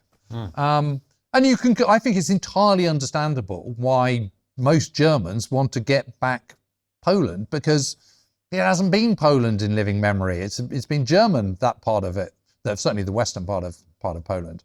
Now, that doesn't mean to say it's the right thing to do, and they're entirely justified to go and invade on the 1st of September 1939. They're not at all, because it's a different country by that stage. But you can see how there might be a lot of people which are quite sort of sympathetic to that notion. I mean, just to say, I don't know, Cornwall became part of Ireland or something, there'd be lots of people in England who thought, no, can't have that. I want to get it back again, Yeah. So it's a similar sort of thing. So I think, one has to kind of, from that perspective, you have to kind of sort of park your one's disgust at Nazism and all that it stands for, and say, it's no good just sort of going, Hitler was awful and it was terrible. You have to understand why it happened. So the rise of the Nazis come into being because of the Versailles Treaty and because of the terrible trauma of the end of the First World War. They come into power because of the Wall Street crash and the Smoot-Hawley Tariff Act. It's Americans. And that happens in 1933. He launches World War II in 1939. Yeah. That's a crucial 6-year period in which it seems to me a hell of a lot happens within Germany, but also within Hitler's mind as well. Take us through that period of time. Well, yeah. So for him, this is sort of ground zero for the start again to rebuild Germany as a modern militaristic state. The problem he's got is to a large extent it's a massive sham, because they don't have the resources still. They don't have access to the world's oceans. The moment they go to war with, if they go to war and they end up in war with Britain, there'll be an economic blockade. So one of the big things that Hitler has to avoid is going to war with Britain, because Britain has the world's largest navy by a comfortable margin and the world's largest merchant fleet. And the last thing they want to do is be cut off from global supplies until he's done what he needs to do, which is get into the East and all the rest of it. What he does is he clandestinely starts building up an air force again, and the army, and a navy, but it's sort of slowly but surely. And then he announces he starts testing the water. He announces to the world the existence of Luftwaffe, and knowing that no one in the West is, the old peacemakers of 1919, they haven't got the stomach for it anymore. Even though it's an open violation of the Treaty of Versailles. Yeah, they're not going to do it. And Britain goes, well, okay, well, let's do a naval treaty with Berlin. We'll restrict their naval power, and that will sort of get. And Germany sort of goes, well, okay, fine, because they're never going to get a navy that's going to compete with the Royal Navy. And if they've got a naval treaty, that sort of suggests that they've got a sort of quasi form of alliance, which is going to, that means that Britain's sort of more kind of simpatico, kind of, they might not need to, they're not antagonizing Britain into kind of taking sides in any future conflict. And then, of course, they move into the Rhineland, which is the sort of, old traditional part of their land, which has been occupied by the French since the early 1920s. And not a shot has been fired. The French just go, okay, fine, and bug out. And then, you go into Austria and and unite with the Anschluss. And so that happens. And then you go into Sudetenland and not a shot has been fired. This is by the autumn of 1938. So suddenly you've got marching bands and you've got swastikas everywhere and everyone's in uniform and you've got tanks and you've got the Luftwaffe flying over and you're hosting the Olympics in 1936 and everything's looking shiny and colourful and bright, and the Führer seems to do no wrong because everyone's got jobs and there's autobahns and there's they've rekindled their pride and their chests are out and they're wearing snappy uniforms, and this actually all seems pretty cool, doesn't it? And we've taken back some of the wrongs of we've righted the wrongs of Versailles without a shot being fired. Again, there's not much to dislike about all this. The problem is that he goes too far too quickly because he's a narcissist and because he's a megalomaniac, and everyone's telling him, oh, my Führer, you're so wonderful, you're so marvelous, and he starts to believe it. And for someone who's been like that before 1914, and he's emerged out of the Second World War blind and broken and beaten, right, I've shown you bastards, and he's just lapping it up. He's absolutely loving it, and everyone's telling him how marvelous he is. And he thinks, right, this is the time. And he sees the purges that are going on in the Soviet Union, 1937, 1938, where they've got rid of 22,500 officers in the Red Army. And he thinks, now's the time. I need to push it. I need to push on with this. I need to get Poland. I need to get the Danzig corridor back. I need to strike while the iron's hot. And I know I said originally we weren't going to go to war till kind of 1944, but, sod it. And okay, so our Navy's not fine, but British aren't going to go to war over Poland. Why would they? They didn't go to war over Czechoslovakia. Why would they go to war over Poland? It's not their fight. They don't care. And of course, what he's doing is he's doing the classic thing which autocrats and dictators do, which is viewing the war as you want it to be, which is your own narrow worldview, rather than going, hang on a minute, I need to put myself in the shoes of my potential enemies and potential people that might disagree with me. He doesn't do that. And so he hustles into war in September 1939, much quicker than Germany is ready for. It's just not ready. And the truth is, for all the Chinese swastikas, for all the glitz and glamour of the Olympic Stadium, for all the leather and shiny boots and goose stepping and, Leni Riefenstahl films and Triumph of the Will and Nuremberg rallies, it is built on the absolute flimsiest of foundations, because it has to be, because Germany was kind of broken, busted in end of 1932, and you can't recover that quickly, and you certainly can't recover on the foundations of the Nazi state, which are fundamentally flawed and corrupt. But for the first couple of years, at least, he seemed to be smashing it, didn't he? Well, he does, but it's kind of, it's 50% Germans doing well and 50% everyone else cocking it all up, to be perfectly honest. And one of the things where the Germans are able to really take advantage is in their communications. So one of the lessons from the First World War is when you exploit a breakthrough, you need to be able to exploit it to the full. And one of the problems with March 1918 and previous breakthroughs that they had along the Western Front is that they're not able to do that exploitation. And the reason is because they can't communicate with their troops quick enough. So you suddenly have this breakthrough, but you're dependent on runners coming back, and then, he gets knocked over by a shell. And so you then have to send another one. And by the time it reaches the people you need to do, it's kind of 9 o'clock at night, and he left at 6 that morning. And then you've got to disseminate that through all your troops, and then they've got to move them up, and it all just takes too long.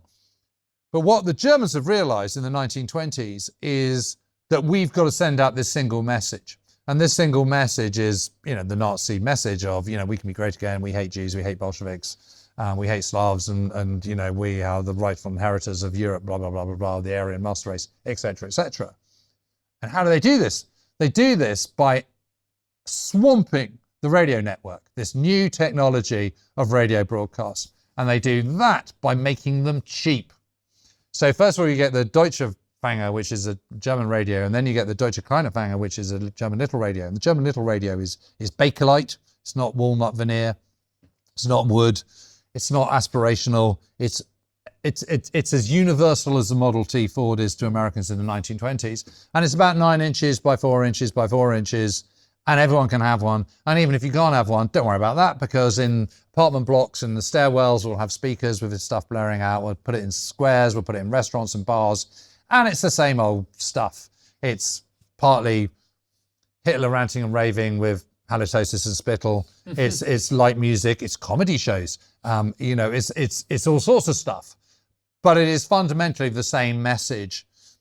We Aryans, we true Germans are the greatest. We're the best. Hitler, our Führer, is a demigod, blah, blah, blah. It's the same message, fundamental same message.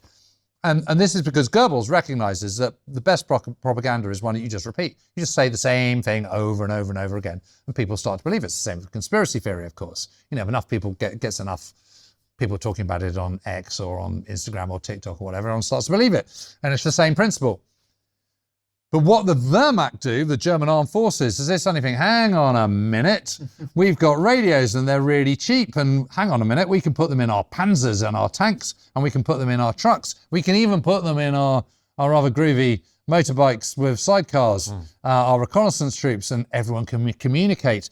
And here's an idea. You can have a new formation called a Panzer Division. And a Panzer Division is not a 15,000 strong unit of troops all beetling around in panzers, tanks. It is an all-arms, combined arms, motorized unit of motorized infantry, of motorized artillery, of anti-tank artillery, of field artillery, howitzers that can lob at long distance, of anti-aircraft artillery, of reconnaissance troops, of engineers, and of course people in tanks, panzers. That's the Panzer Division. And the great thing is they can, our firepower can blast their way through, and then the infantry can move forward and cross over the river with the help of the engineers, and they can all be communicating like Billy O because they've all got radios. And then once we've got the bridge over, then we can pour over our panzers and our motorised anti-tank guns. And so when the enemy turn up, we can blast them to hell, and then we can push on foot forward. What a great wheeze. And that's how they win the Blitzkrieg. And the weird thing is, it's basically exactly the same way that the Germans have always fought. And actually, it's not called Blitzkrieg, it's called Bewegungskrieg. And this is this idea that you absolutely hammer the point of impact, the Schwerpunkt, and you create a Kesselschlacht, which is a cauldron war. So you envelop your enemy in a massive great sweep. And you do it by off-balancing your enemy by being quicker and faster than them. And they've always done this. This is exactly what Frederick the Elector did it. It's exactly what Frederick the Great would always do it. And they would always do this because Germany knew that fundamentally it's at the heart of Europe. It doesn't have lots of resources. If you're going to win a war, you've got to do it quickly. And so you need to work out how you can defeat your enemies very fast. And so that operational art, that ability to maneuver swiftly and in an envelopment, a Kesselschlacht, this cauldron war, this encirclement, is key to the whole thing. And it's what they've always been doing. And it's what they do in 1864 against Denmark. It's what they do in 1866 against Austria. It's what they do in 1870 against France. It's what they try and do in 1914, but it doesn't work. And it's what they do again in 1940, both in Scandinavia, but in Poland. Poland doesn't quite count in the same way because they're trying a lot of their things and they're not very good at it, actually. It's just that they're much, much better than the Poles, who are, militarily quite weak. Well, and they have help from the Soviets, don't forget. And they have the Soviets coming in from the east, which means that the Polish are sort of very much the meat in a kind of massive military sandwich between the Nazis and the Red Army.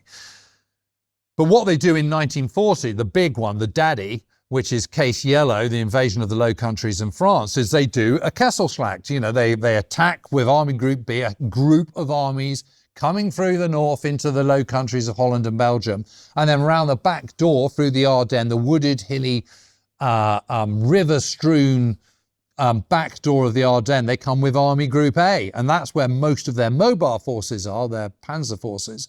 I mean, so they can bring to bear 135 divisions to case yellow, the invasion of the Blitzkrieg in the West. And a division is the unit by which we judge the scale of armies in the Second World War. And if you think 15,000 men for a division, you're not far off it. Some are a bit more, some are a bit, a lot of them are substantially less. But as a rule of thumb, then that's kind of roughly where you're thinking. And out of that, they only have 10 panzer divisions and 7 further motorized divisions out of 135. And it is those 17 divisions which are doing 80% of the work. And they're able to succeed because they're able to communicate. So the big breakthrough happens on the River Meuse. They come through, sweep through the Belgian Ardennes. They merge out of this as this sort of big wooded area. They merge out of that, storm down to the town of Sedan, where they cross in exactly the same point that they cross in 1870 and where they cross in 1914. It is amazing. And the French defences there are really poor. So on the other side of the river where there's no mines, because the mines have been laid originally at the beginning of the war and they've gone a bit mouldy and a bit rusty and they need to be checked and they haven't been relaid. There's no machine guns. There are bunkers and stuff, but they're not at the actual crossing point where they come across. And the French aren't very well trained. They're very well trained at kind of building bunkers, but not very well trained at defending against the enemy. And France doesn't do radios.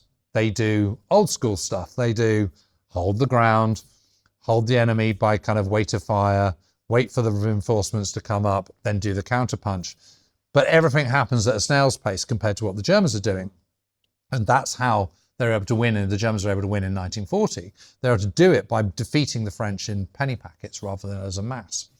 And so that's how they're able to win. And then, subsequent battles that they're fighting, against the Balkans and Yugoslavia and Greece and stuff. I mean, it's just not comparable.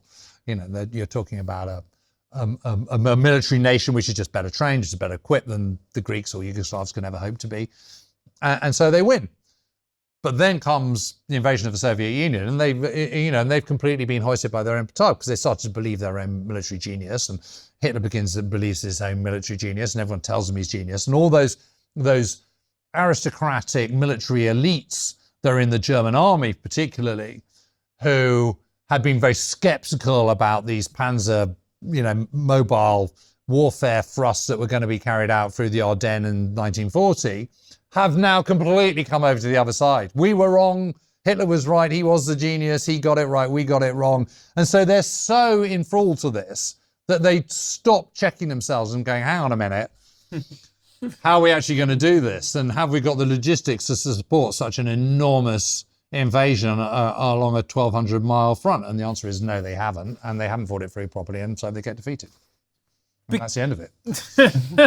Got a long story short. A very long story, very short.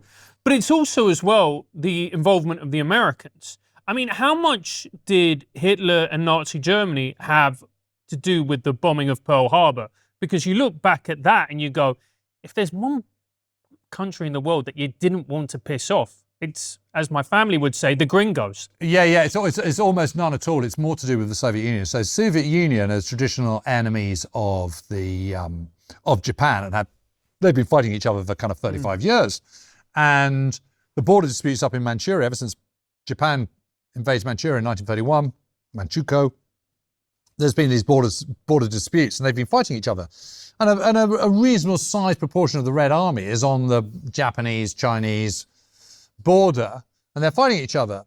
And Stalin, very shrewdly, in the spring of 1941, does a deal with the Japanese where they've got a neutrality pact in place for 5 years. Mm-hmm. And he goes, I think what you should do is just head south. That's where you want to be. If you're not getting what you want here, don't look to the north. Go south.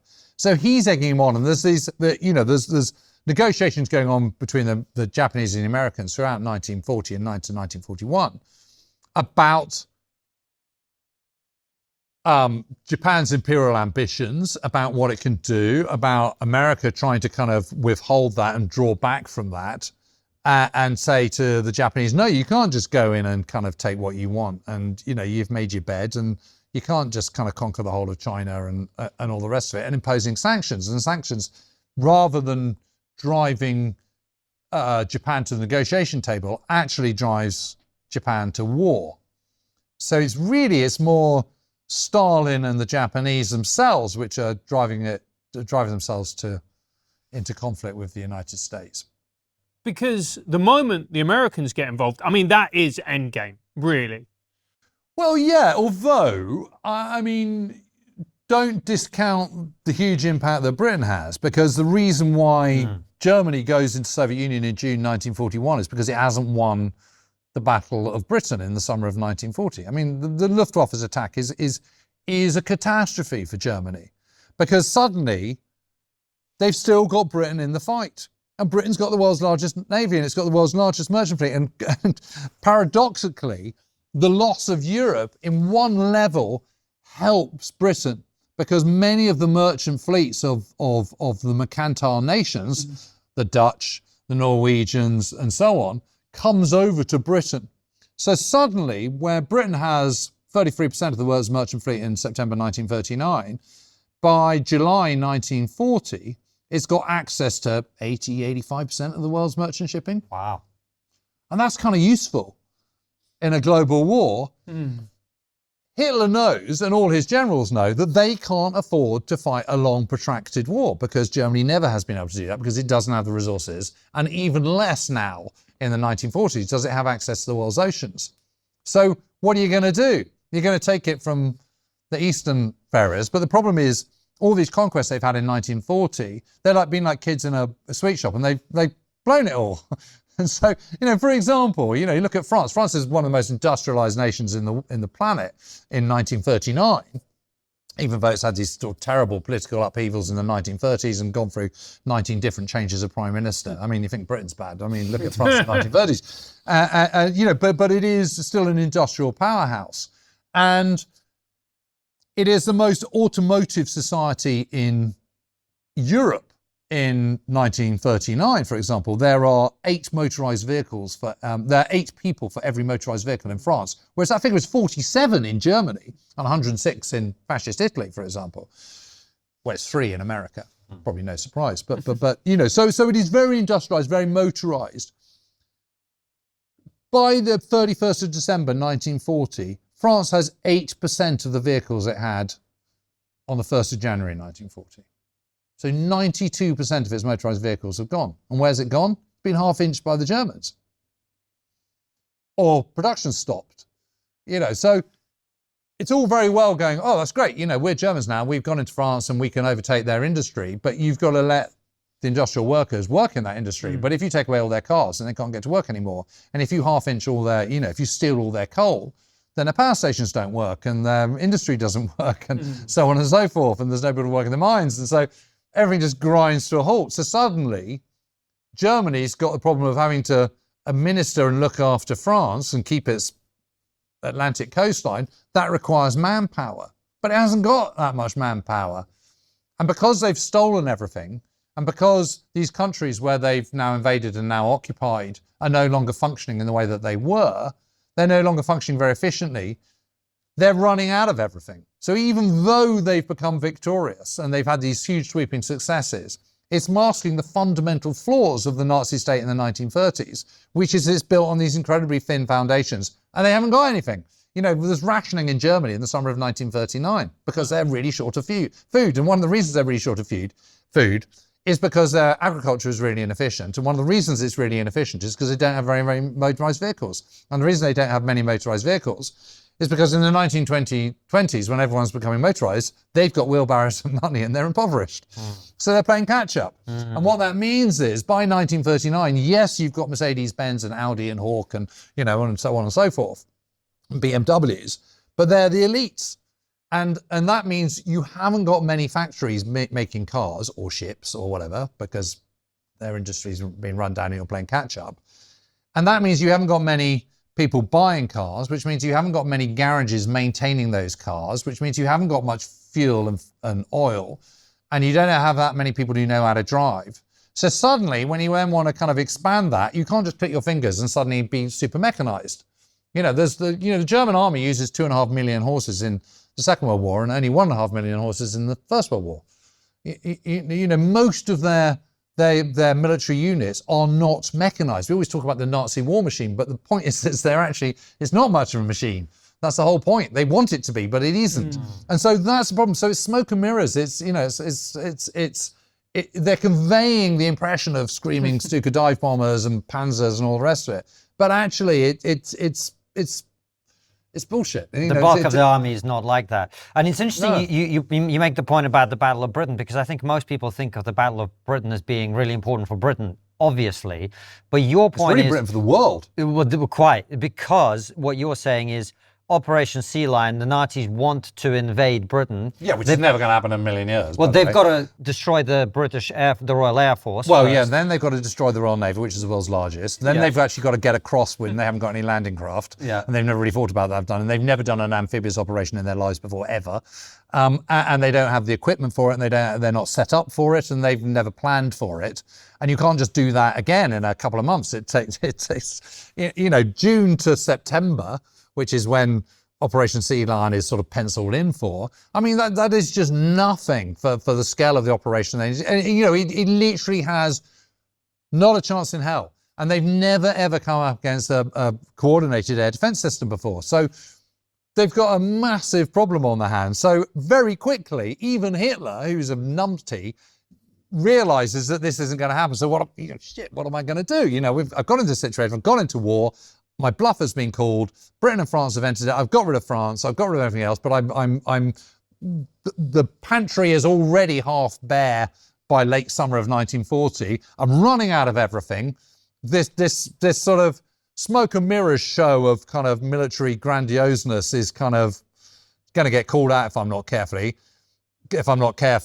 I know the Red Army is a bit rubbish because it's just gone to war with Finland and got humiliated. And I know they've had the purges in 1937, 1938. So this is the time they're weakest.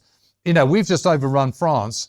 Let's go into the kind of, inferior Soviet Union with its lack of infrastructure and its backwardness. How hard can it be?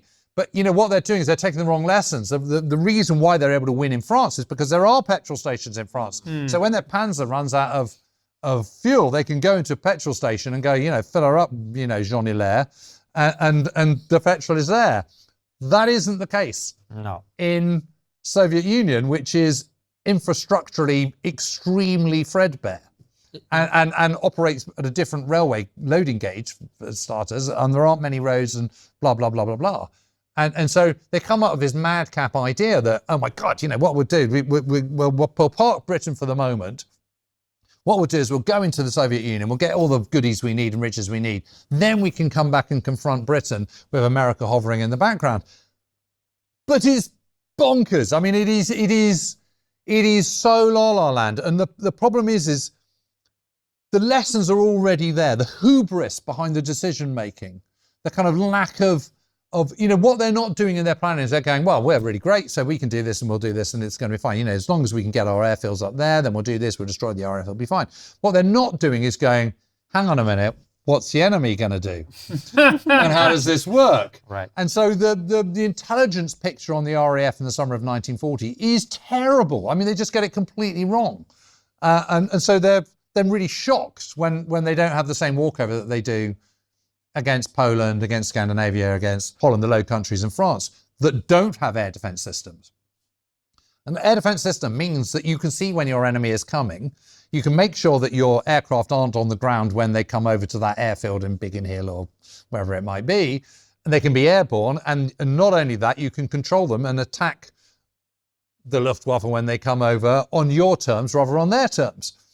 But that hasn't been the case in aerial conflict, in aerial warfare, up to that point in the Second World War. So the Germans just go, well, slam dunk. It's just easy. We'll go over and we'll go and destroy them all on the ground, then we'll run in and we'll drop some paratroopers and all the rest of it, and job's done. And it's just, they have this terrible shock. And it's the same when they go into the Soviet Union. They think it's going to be easy peasy, and it isn't, because it's vast, and they've completely underestimated the strength of the Soviet Union, and they can see from their own intelligence picture that the bulk of the Red Army is along the western border, and that's largely because Stalin is thinking of invading into Europe, into Romania and Bulgaria from the southwest anyway. So that's why they're all there ready for their own attack, which is probably going to begin on the 25th of July. Might not, but that's what they're kind of working towards. So they're all massed. So it feels like a really easy victory because there they all are. There's lots of aircraft and new airfields that the Russians have built, on the border. And so it's easy peasy. So again, they kind of think that they've got this easy victory. But then suddenly there's a whole new wave of new divisions and new armies which are appearing. And the vast mass of military superiority in terms of numbers that suddenly appears on the battlefield slows the Germans down, which is compounded by the fact that they're now operating 500, 750 kilometers from their start place and from their railheads and from where their supply chain's starting. And they can't do it. They just can't maintain it. They have also reached their culmination point where they can no longer operate at the level they want to operate because their supply chains are so long. So, if you're 500 miles or 500 kilometers from your start line to your front panzer troops, that's 1,000 miles because you've got to go there, then you've got to go back again. And you've got to extend the railway line. You've got to change the loading gauge all the time. Now, you can do that at a rate of about 20 kilometers a day, but you're talking about 750 kilometers. James, I want to talk about Hitler's state of mind, because up until this point, I imagine, putting myself in his position, as one ought to do, he's crushing it. He's absolutely crushed. He was, like you said, under the thumb, failure, went from struggle to struggle, then he goes into World War I. He's finally got this comradeship and a sense of purpose, but he gets blind. He comes out, things are bad. He builds this thing up, and now he's the Führer. Now he's a demigod. He's a demigod. Maybe just they have God. Führer weather in Germany. Yeah. When it's sunny, it's Führer weather. Exactly. He can do no wrong. And it's always Führer weather because no matter what he does, everything is going great. Yeah. And then there's the first moment of doubt. Is it doubt after the Battle of Britain? I think the greatest moment for him is at the beginning of July when he returns to Berlin. There's this huge sort of, triumph and, 250,000 people out in the streets. There's swastikas everywhere. He's in his fancy six-wheel Mercedes doing all this kind of stuff. And everyone's cheering and it feels like the war is over. He's won. He's won against the odds. No one can believe this victory, the scale of the victory. This is the strategic earthquake that no one had anticipated. When they go to war in 1939 and France and Britain call Germany's bluff, everyone's just thinking, oh my God, how are we going to get out of this mess? And he has. And it feels certain that Britain's going to follow. But Britain doesn't.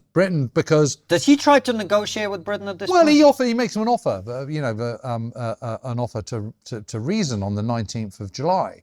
Does a speech in the Sports Palace in Berlin. Says, appeals to reason. Says, well, no, we're not interested in Britain. We want to let you carry on as you are and all the rest of it. And, but we should be, friends. And it's an incredibly weak speech, an uncharacteristically feeble speech. And in the couple of weeks before that, he's been down to the Berghof, his beloved place in Obersalzberg, near Berchtesgaden in the southeastern Bavarian Alps. And, he's brought in, even though they've created the OKW, the Oberkommando der Wehrmacht, which is an inherently sensible idea, which is a combined services general staff. It's really just his court, his mouthpiece. And what he does is he gets the Kriegsmarine in the Navy in and says, okay, so what's your plan for the invasion of Britain? And they go, well, mein Führer, I think we should do this. And then he gets in the army and they go, well, mein Führer, I think we should do this. And they're completely different plans. So Navy is like, it's got to be on as narrow front as possible. The army is sort of going, well, I think, let's land in 9 Regis and also in Deal in Kent. And it's like, well, that's like 90 miles. I mean, what? And there's no joined up thinking whatsoever. Then he goes and delivers his speech to the British at the Sports Palace, and then he goes back to Beirut to go to the Wagner Festival, and he just sits and waits. And one of the interesting things about Hitler is he does prevaricate a lot, and he's not. But at the same time, once he gets an idea into his head, he then tries to find the reasons to support the theory, which is exactly the wrong way to go about war. You should never be fighting the war as you imagine it. You should be fighting the war as it is in front of you. And this is the big fatal error. But because he seems to have produced this miracle, the senior Wehrmacht commanders are now enthralled to him and they feel he can do no wrong. And they think, well, he's got us this far. I mean, what am I to doubt it? And so they're now these sort of converts to it. So even at sort of comparatively early on in July, certainly by the end of July, he's thinking about an early invasion of the Soviet Union. Now, obviously, at this point, the Soviet Union is an ally. They've signed this deal in August 1939, 23rd of August, which is going to give them this sort of breakup of Poland and give them a mutual alliance, which means sharing parts and technology, but also resources. So Germany hands over details of engines and certain expertise, and in return, Soviet Union gives Germany oil and fuel and bauxite and grain, right? and coal and grain, and yes, exactly. So it is largely Soviet fuel that is powering the Luftwaffe as they bomb Britain in the Blitz, for example. Which is something that's often forgotten or not appreciated or realised. So once he's crossed that psychological Rubicon, it's very, very difficult then to budge Hitler's mind. So he might change the methodology, but the seed is there. So once it's, I'm going to invade the Soviet Union, there's no going back on that. But come back to the Battle of Britain, because the Luftwaffe tries to destroy the Royal Air Force and the Navy. It doesn't happen. Utterly defeated in that battle. They give up. They abandon the idea of Operation Sea Lion. Does Hitler think at this point, oh, maybe I'm not the demigod. Maybe I need to be... No, he never doubts his own genius at all. Because he's constantly got people doing this. But what he does is he doubts he prevaricates over the decision-making process. Right. So he's, from the summer of 1940, before the Battle of Britain has played out, he's already in his head, he's going into the Soviet Union the following year. Okay. And that's scheduled so he for goes May into the Soviet 1941. Union. Everything initially goes just very briefly, just tell you about the planning for the Soviet Union. So the directive for the Soviet Union, for Operation Barbarossa, as it becomes known, is signed off in December 1940.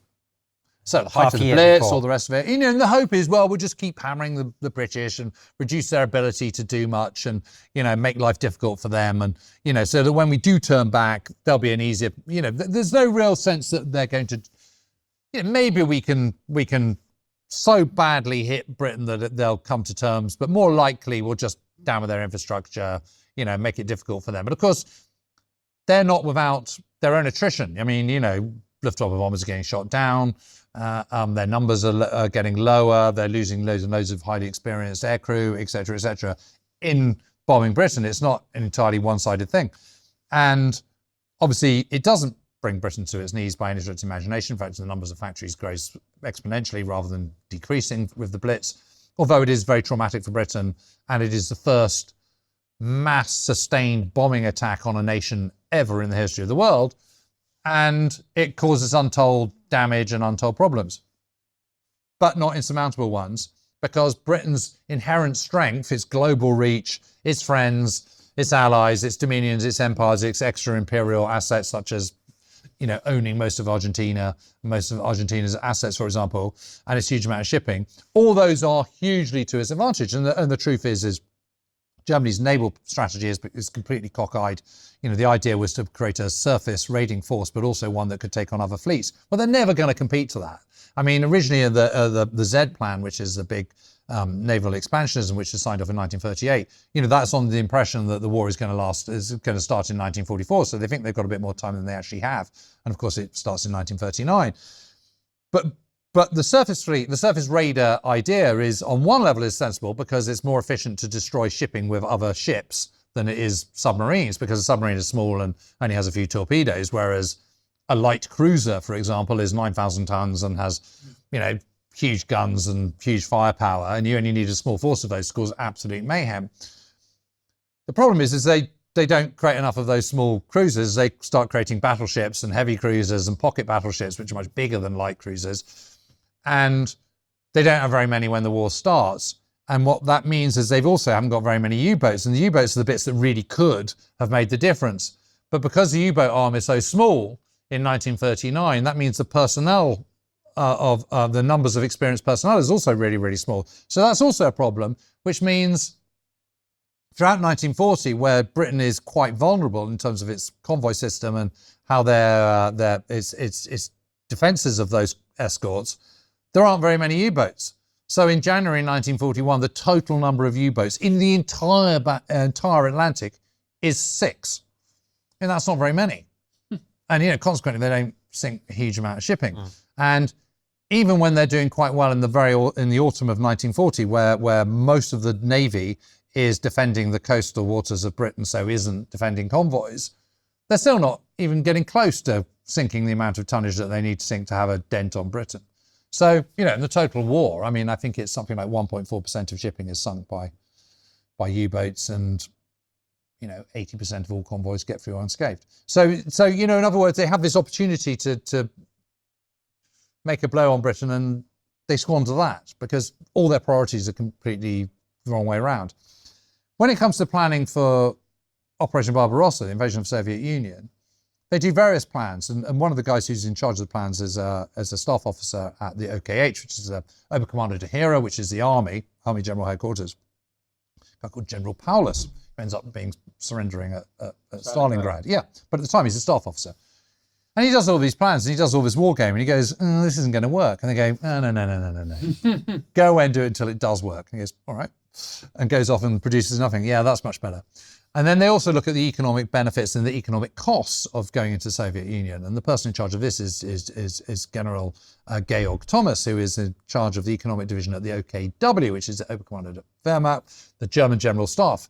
And he comes back and goes, this isn't looking very good, to be perfectly honest. Well, we're not going to get the grain we want. It's going to be much more difficult than we want. The benefits of going to the Soviet Union are not going to come apparent anything like as quickly as you think they're going to, even if we win quickly. And they go, no, go off and do another one. So in the middle of February, he produces another one, which goes, yeah, it's going to be great. And they go, good, okay, let's go then. And I mean, it is that bad. And all I'm trying to get at, James, is one of the things that's always struck me about World War II is that Hitler ultimately not just allows, but creates a situation where his own country is flattened to the ground. Hundreds of thousands, if not millions of civilians killed, burnt alive, women raped en masse, all of this. And as I understand it, it's because he never had the realization, like, okay, we're losing here, we need to adjust, right? So Operation Barbarossa, they go in initially very successful. They're destroying army after army after army on the Eastern Front. But then by the time of the Battle of Moscow, the tides start to change. And eventually, there comes a point where it's very clear America's entered the war. Britain is now at its peak. The Soviet Union is recovered from its early defeats, is ramping up production, working together with Lend-Lease, building everything up. Germany isn't going to win the war, but he just doesn't stop. Why is that? Because Hitler's worldview is this. It's a very black and white one. It's not got a lot of grey area. And it's either a 1,000-year Reich or it's Armageddon. And the choice is up to people. And what he does is part of his rhetoric, part of his ideology is destiny and will. The triumph of the will. It's the famous, or infamous, depending on which way you look at it, film by Leni Riefenstahl about the Nuremberg rallies made in 1935, I think it is. And it is the will of the German people. Either they're man enough to be able to kind of pull us through and win this great victory, which is going to secure our prosperity and our futures forevermore, or they're not. So whenever the shortcomings, the infill comes from our head, our superiority as soldiers, our superiority as Aryans, as people. And either we're up to it or we're not. It's all or nothing. And so such is his grip on German society. So to start off with, everyone's enthralled to him because, Fuhrer weather, he's got all these lands back without a shot being fired. Then he's brought us in, and then, he's done it again. He's got Poland. We were all very skeptical and we didn't think that was going to work, but he has. He's got Poland back. Phew. And then he was going into France. Is he mad? Crazy? He can't possibly go into France. We'll never defeat France. And then guess what? He wins. Who'd have thought it? And then he goes into the Balkans and Yugoslavia, and it seems like he can do no wrong. And then he goes into the Soviet Union, and in the first 2 weeks, it's like an absolute slam dunk. They're just crushing it. The thousands of Soviet aircraft destroyed, tens of thousands of prisoners captured, the whole Western Front, the Western Soviet border crushed. All the territories which Stalin had taken in the summer of 1940, the Baltic states, for example, which everyone forgets that he does that in June 1940, while France and war in France is playing out. That's just gone in a trice. How can anyone doubt him? And then suddenly there is this realization that, oops, we've gone too far, we've overextended, but they've gone too far in. And the irony is, the terrible irony of this whole situation is that by the end of 1940, spring of 1941, he has no choice. He's got no choice. He's got no choice but to invade the Soviet Union. Because what's the alternative? You can't sit on the border and wait for the Soviet Union to attack, because that is what they're going to do, by the way. Because every month that passes, Soviet industry is building more KVs, heavy tanks, and T-34s, and more aircraft. The Red Army in June 1941 is the largest military in the world by a huge proportion. And it may be that the Germans launch Operation Barbarossa with the largest invasion force the world has ever seen. But that doesn't mean to say that the force they're attacking isn't bigger, because it is. They've got 20 times the amount of mortars and artillery pieces that the Germans have. They've got 2.5 times the amount of tanks. They've got 5 times the amount of aircraft that the Germans have. They've got God knows how many more men than the Germans have. So Hitler, if he's going to win, he's got to strike while the Soviet Union is still weak. But what I'm the problem saying is the task is just too big well, for his what I'm saying resources. is you've struck, you had a good go, you failed. Why don't you try and give back, Western Ukraine, give back the Baltic states, agree to reparations? Why fight to the last man? Because Stalin's going to invade you and crush you. And he will. I mean, the absolute one thing that is completely certain, the moment that Hitler takes power and in January 1933, is that at some point there is going to be a massive clash between the Soviet Union and Nazi Germany. And when that happens and how it pans out and what form it takes, that's all up for grabs. But the one thing that isn't up for grabs is that it's going to happen. And it absolutely is. And I think you can argue there's a very, very strong case for thinking that the Soviet Red Army was going to go and invade in Romania and Bulgaria in July 1941. The problem is because he started the war, because he hasn't won the Battle of Britain, he's got no let out. He's got no alternative. He's either and because he's running out of resources, because there's an economic blockade by the Royal Navy, because they're pegged into the centre of Europe, he's got no means of getting the resources he needs. And because they don't have the wit to kind of galvanise the French and the Dutch and everything else to operate to their advantage. And they don't have oil. The biggest oil producer in the world in the 1940s is the United States. The second biggest is Venezuela. The third biggest is, Azerbaijan, Uzbekistan, the Caucasus. So within the sphere of the USSR. And some way behind that is the oil fields of the Middle East. Germany doesn't have any connection to any of those. So it's dependent on its alliance with the Soviet Union for getting its oil, which the Soviet Union is going to break if Germany doesn't break it, or it's dependent on the oil fields of Romania at Ploesti, which the Soviet Union have all but kind of surrounded by June 1941. So to get to Germany, that oil from Romania has to cross through Soviet-controlled territory. So it's unsustainable. And so without fuel, a modern army, we've gone from being a coal nation world to an oil-based world. The moment you've crossed that threshold from coal to oil, the country that has the most oil is going to come out on top. And Germany doesn't have it. And that's the problem. So by going into Poland in September 1939, before they're ready, he has brought upon nothing but ruin. I think from the moment that they lose the Battle of Britain, they're stuffed. I think you can argue really convincingly that they're now in a trap of their own victories.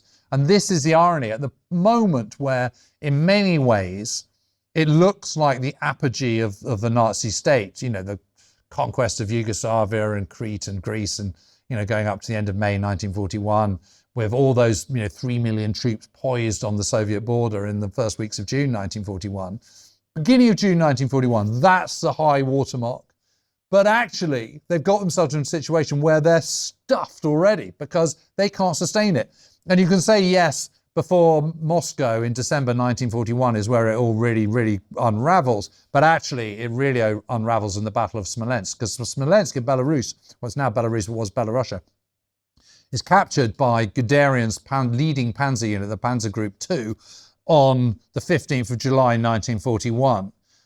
But the ongoing battle of the Smolensk pocket, which is a pocket of 3 Soviet armies, the 18th, 19th and 20th, I think it is, they are to the east of Smolensk, and that pocket is not completely closed until the very end of July, beginning of August.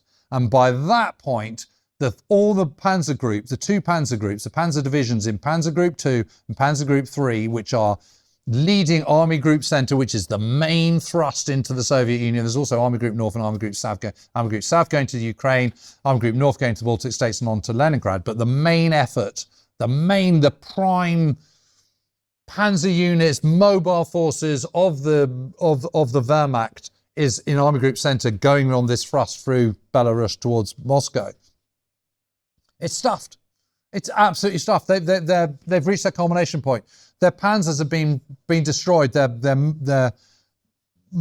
motorized vehicles have been destroyed, and they're being destroyed as much just by Soviet roads and by the huge stretches and the fact that they go into the Barbarossa with 2,000 different motorized vehicles, 2,000, each of which has a slightly different distributor cap and slightly different gasket and slightly different kinds. And there's only so much you can feed from Peter to feed Paul.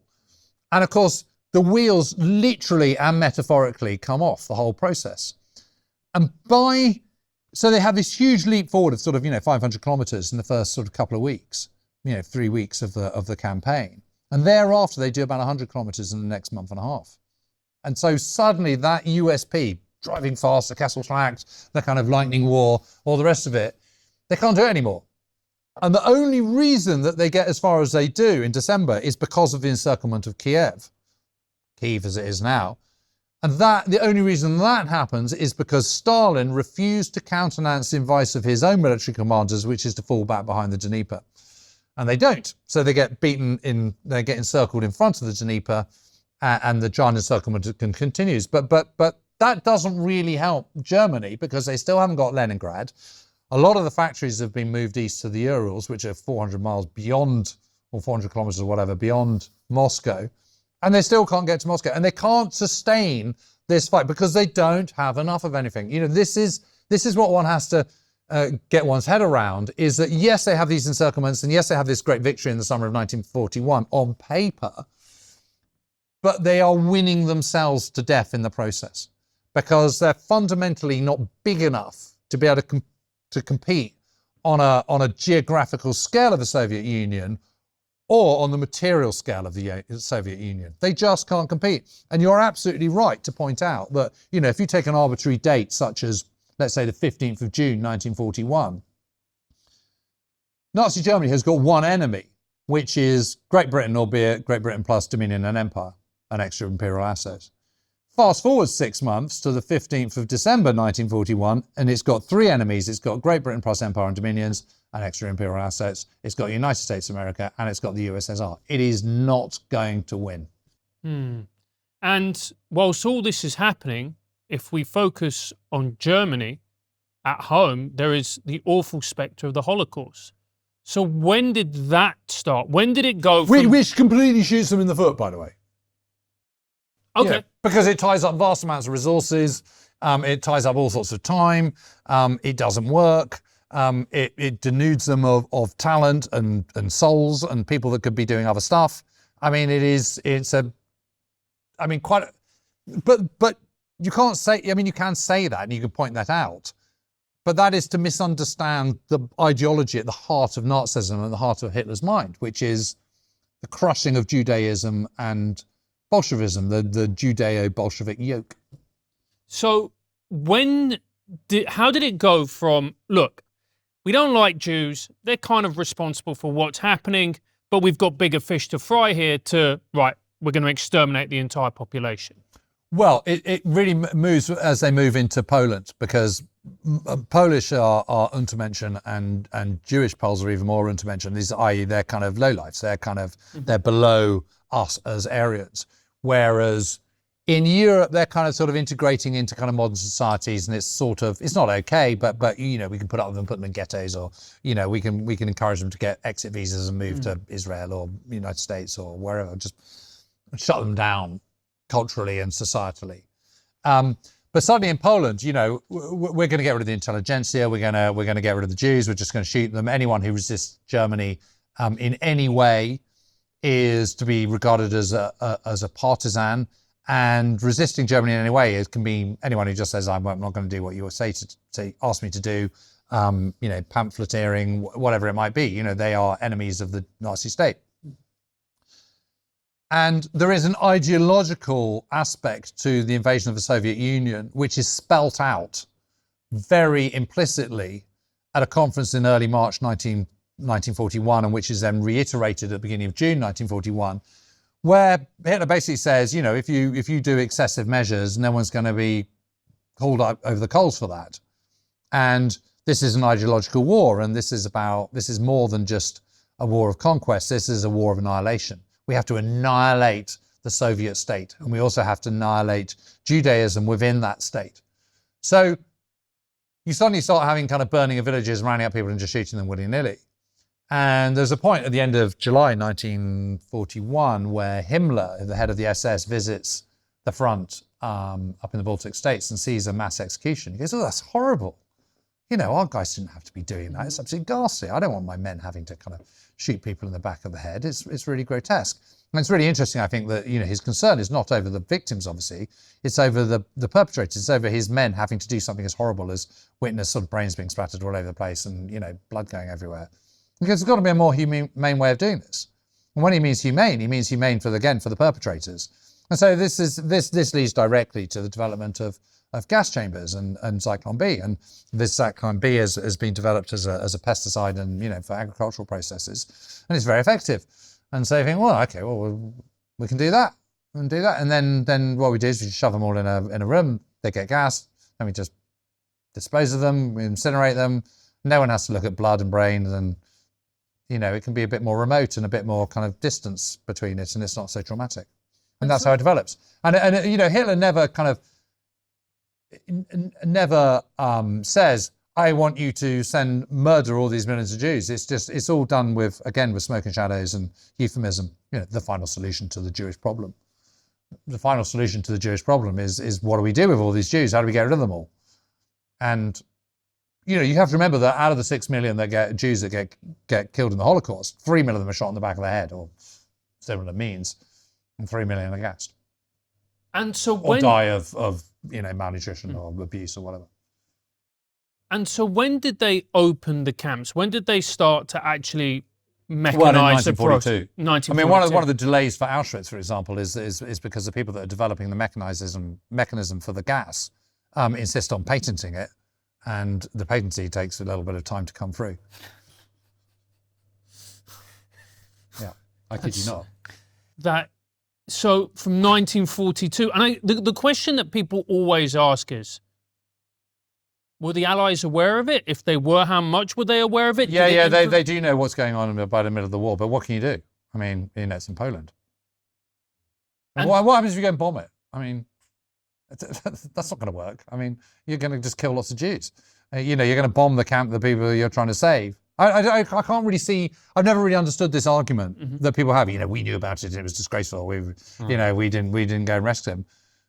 We're trying to rescue them. I mean, you know, the Soviet armies are coming from the east. We're coming from the west. I mean, what are you supposed to do? Because did it influence their thinking at all, or was it just something that was? I think everyone, you know, we knew about the concentration camps. We did know about the death camps. You know, people who escaped and got the word about it. But you know, we knew about Auschwitz. We didn't know about all of them. We don't know about the details of it. We didn't know the extent of it. We knew that people were being gassed for sure. We knew that lots of people were being executed, of course. But again, you know, what do? You can't go, you know, can you go and bomb Auschwitz? We could, but then you just build one camp, you know, got a patent now, just build another one. I mean, you know, that's not going to end the Holocaust. So well, they tried to warn the Hungarians about it, and the Hungarians chose not to. The Hungarian government chose not to act on that warning. So, because again, they're in a video situation where what can you practically do about it? I mean, it's really difficult. I think what people hadn't appreciated was that the concentration camps by the end of the war were in such a bad state. Now, you have to remember that concentration camps are there for people to be workers, and they're not all Jews by any stretch of imagination. They're political enemies. They're people who've done the smallest infringements. But you're using them as forced labour, slave labour. But Germany's really short of food. I mean, that's why it's going to the east in the first place, to get the breadbasket of Ukraine. Where Hitler is actually right, and compared to, I'm jumping the gun here, but one of the big arguments with his commanders was, do you go straight for Moscow and decapitate the machine and then everything else follows, or do you go straight to Leningrad and get the Baltic states and get the sea ports, and do you go into Ukraine and get the breadbasket first and then Moscow is the secondary target, or which way do you do it? But fundamentally, the reason for going to the Soviet Union is to crush Bolshevism and Judaism and this Judeo-Bolshevik plot, but is fundamentally to try and get the resources that you don't have yourself, whilst at the same time denying them to your Bolshevik enemy. So Germany is always short of food right from before the war even begins. I mean, I've already mentioned that they have rationing in Germany in the summer of 1940. France doesn't have rationing by the time it's invaded in May 1940, for example, because it's land of plenty, etc. So that only gets worse as the war progresses. So by the end of the war in 1945, where the Reichsbahn is completely crushed from February 1945, there's nothing left, all the cities are in ruins.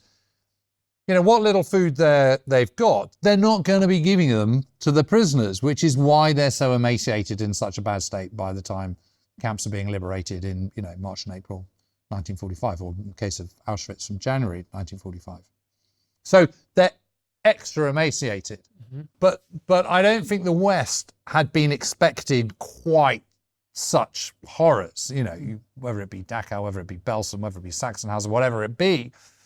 To see piles of starved, emaciated corpses to come to these camps, absolutely riven with typhus and typhoid and cholera and all the rest of it. I mean, it was a horror beyond horrors. And I don't think the West knew about that, not to that extent. They knew there were camps, they didn't realise the state they were in to that degree. Because, and correct me if I'm wrong, when the Nazis knew that the game was up, they essentially doubled their efforts, didn't they? They do. I mean, we've all seen the famous picture or infamous picture of the huge great entrance block of Auschwitz. And when we talk about Auschwitz, we're talking about Birkenau, which is Auschwitz III. And because the first camp was the old original Polish army camp.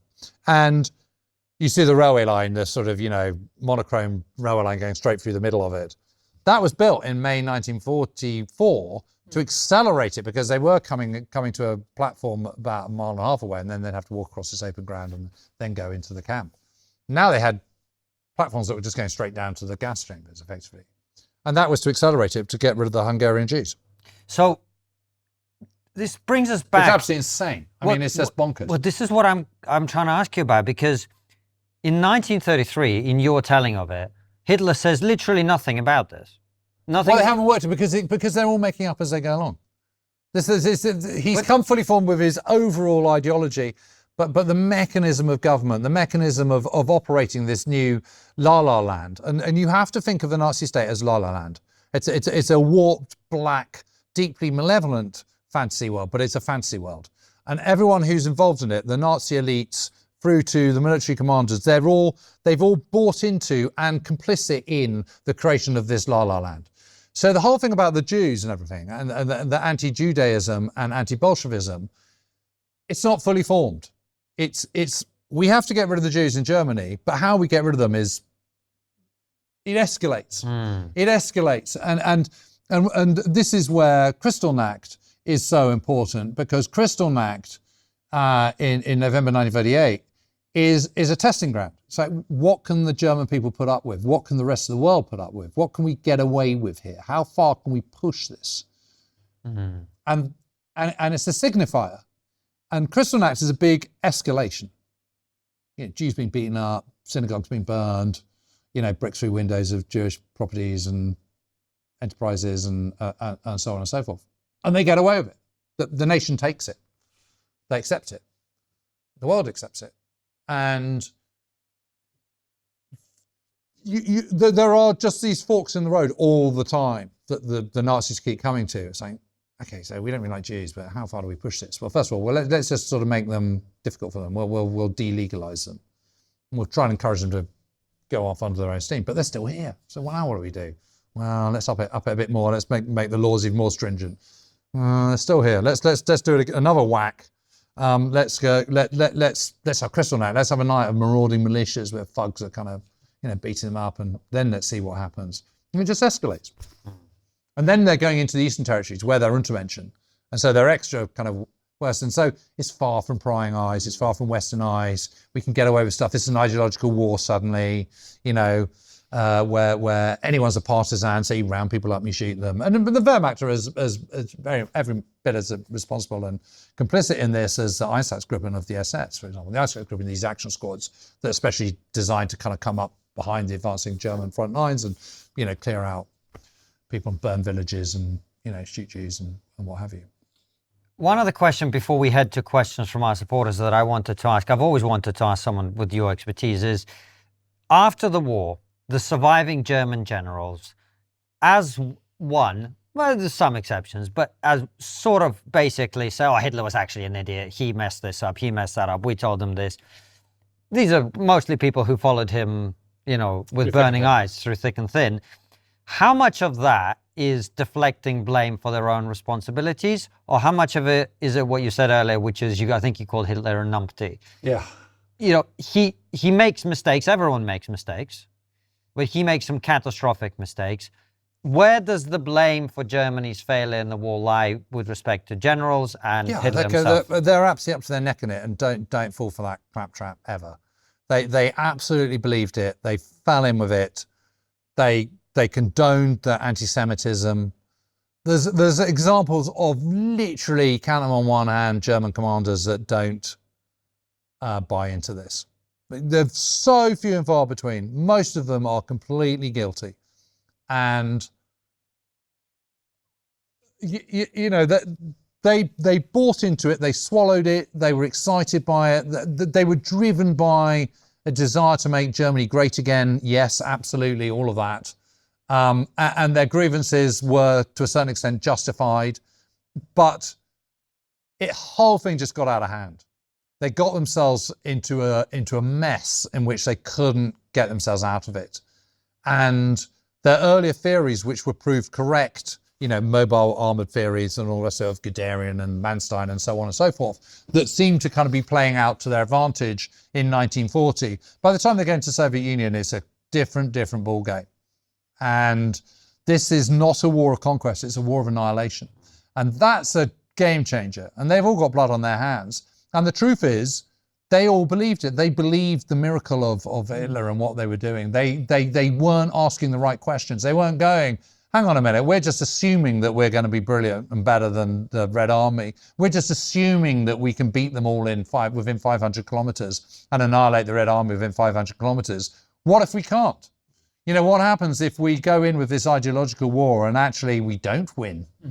You know, and then suddenly violence begets violence, and suddenly you're in this doom loop of extreme violence that you can't get out of. And so at the end of the war, you can say, oh, it wasn't me, I was just obeying orders and all that sort of stuff. But no, you know, you could have assassinated Hitler, you could have said no, you could have had a coup, you could have done anything. You could have said this isn't going to work. You could have actually had the moral balls to stand up to this nonsense, but they don't. Quick question before the end. I always find the character of Albert Speer fascinating. Yeah, me too. Particularly when it comes to this. Could you very just quickly explain to us who Albert Speer is and why his story is one of the more fascinating ones to come out of Nazi history? Yeah, so he's a young architect. He catches Hitler's eye in the 1930s, becomes his favourite. You know, he's a good, tall, strapping, good-looking lad. Hitler does like kind of younger guys who you know, and he doesn't feel threatened by him because he's not of the same age. He's obviously much younger. He's very obviously enthralled to Hitler. So Hitler gets him on these big projects, and Hitler likes big stuff, and he wants to completely rebuild Berlin and turn it into Germania, and he gets Speer to design a new Reichschancellery, a new government building, which he does and does brilliantly, and Hitler loves it. And then, you know, he comes up with these designs for Germania, and suddenly he's the kind of the golden boy, and he's there in the court of Hitler. He's a leading Nazi and all the rest of it. And then Fritz Todt, who's the armaments minister, gets killed in a plane crash in February 1941, and February 1942 rather.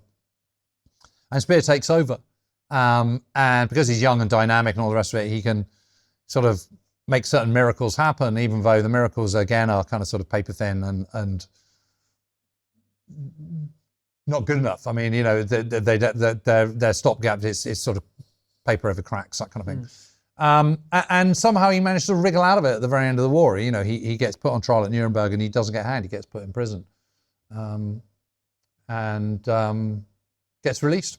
Well, the narrative about him is like he wasn't a real Nazi. Like he built nice stuff, and he managed the munitions ministry very well, but he didn't. You know, he wasn't a fan of the Holocaust, and he wasn't. No, that's all nonsense. He's absolutely up to his neck in it, and completely complicit in it. And you know, Gitta Sereni, who wrote a series of very, very good books, not least on Franz Stangl, who was he Sobibor or Treblinka? He's one of the commandants of the death camps. Wrote a brilliant book called Into That Darkness, which is a fantastic book about him. A series of interviews that she did with him in his prison cell about his journey to becoming a terrible death camp commandant, and who recognises what he's done and sort of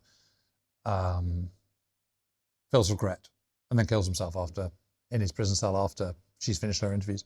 And then she did a book on Speer, and Speer actually was doing an interview in London the night before he died, and actually had been sleeping with one of his mistresses, and it sounds like he died on the job, to be perfectly honest.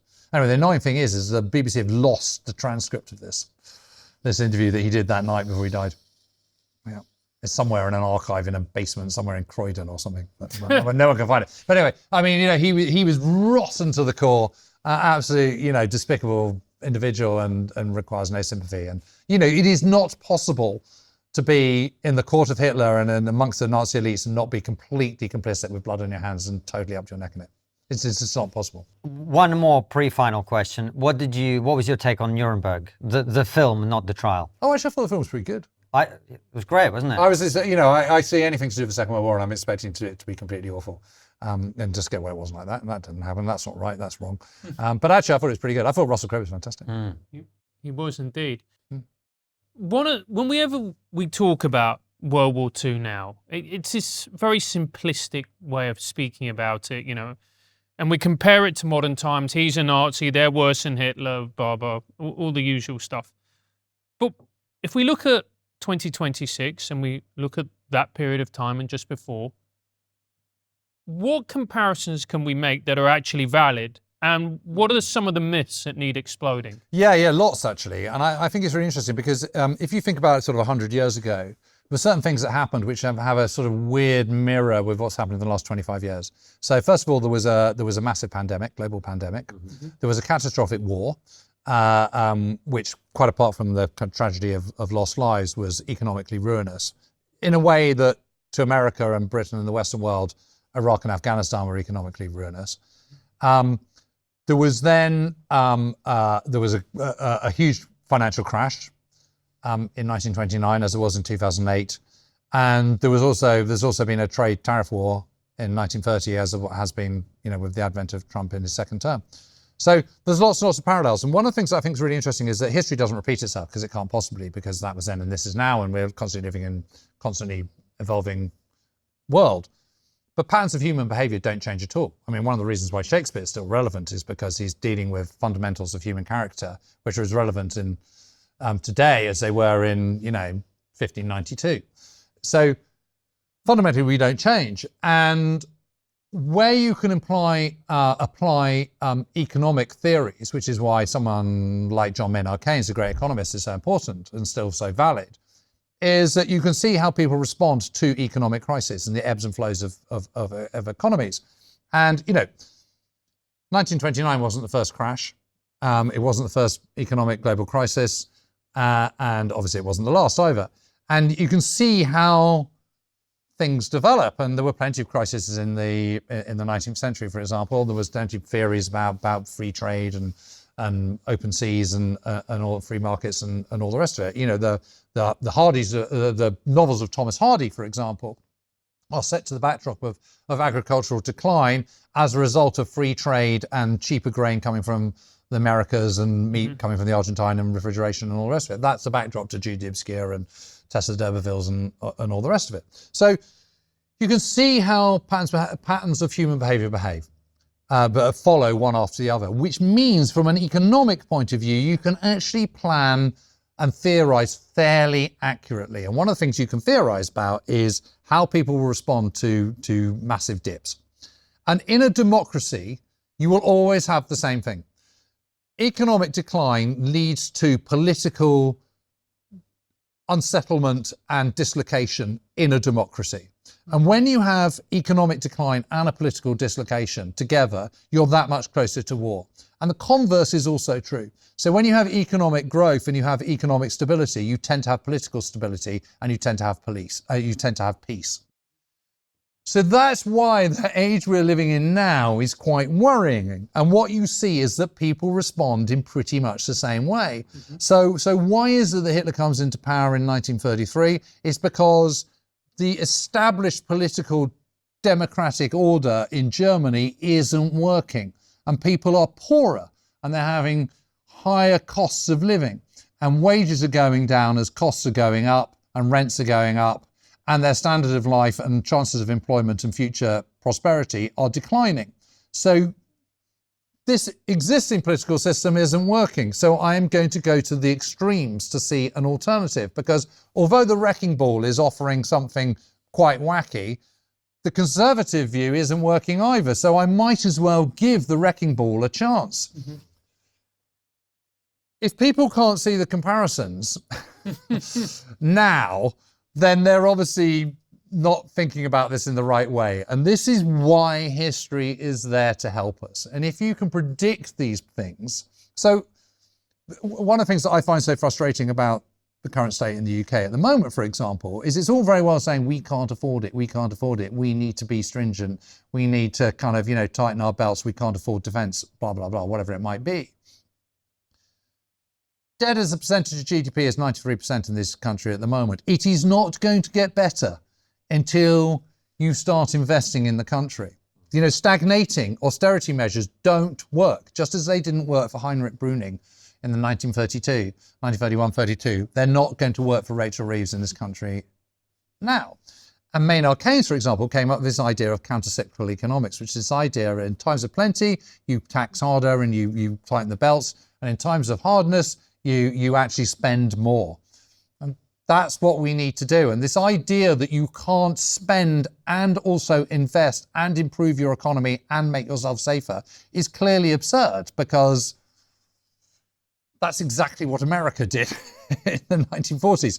As it was emerging out of the Great Depression in 1940, it was not by any stretch of the imagination out of the woods. Borrowing to invest in the armaments industry in 1940 and into 1941 and 42 was considered a massive risk. But counter-cyclical economics, as laid out by economists such as John Maynard Keynes, suggested that this was all going to work out okay in the long run. And I would argue that this is exactly what Britain needs to do right now. And this is exactly what Germany's been trying to do. The moment that, Merz came into power, he kind of put in a kind of huge €100 billion investment into defence. There's no accident, I think, that Poland has one of the fastest growing economies in Northern Europe, and is doing so by spending on defence. So it's this idea that it's either or is just clearly nonsense. And what we have to do is we have to look at history and go, okay, what are the warnings from similar patterns of behaviour and by similar experiences that happened before, and then preempt that and work out a plan of how to get around that. Well, the one thing you said is you borrow to invest in things rather than wasting it or spending it on welfare. It's not necessarily wasting it, but it's not wasting on welfare. But it's not productive.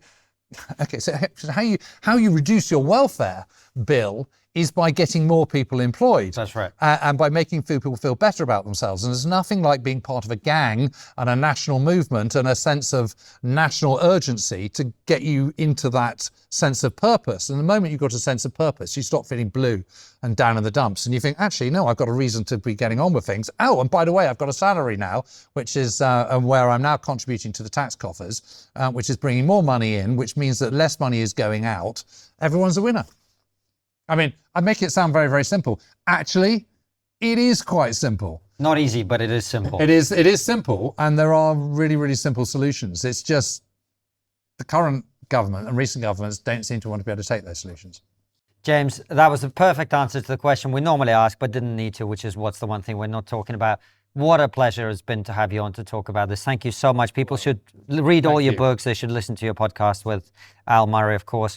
And you are now going to join us on Substack, where we'll put a few questions from our audience too. So thank you so much. Yeah, please do. Thank you for watching. Head on over to triggerpod.co.uk. If Hitler had been accepted into the Academy of Fine Arts in Vienna and did not become the leader of Germany, would another version of World War II have still been inevitable?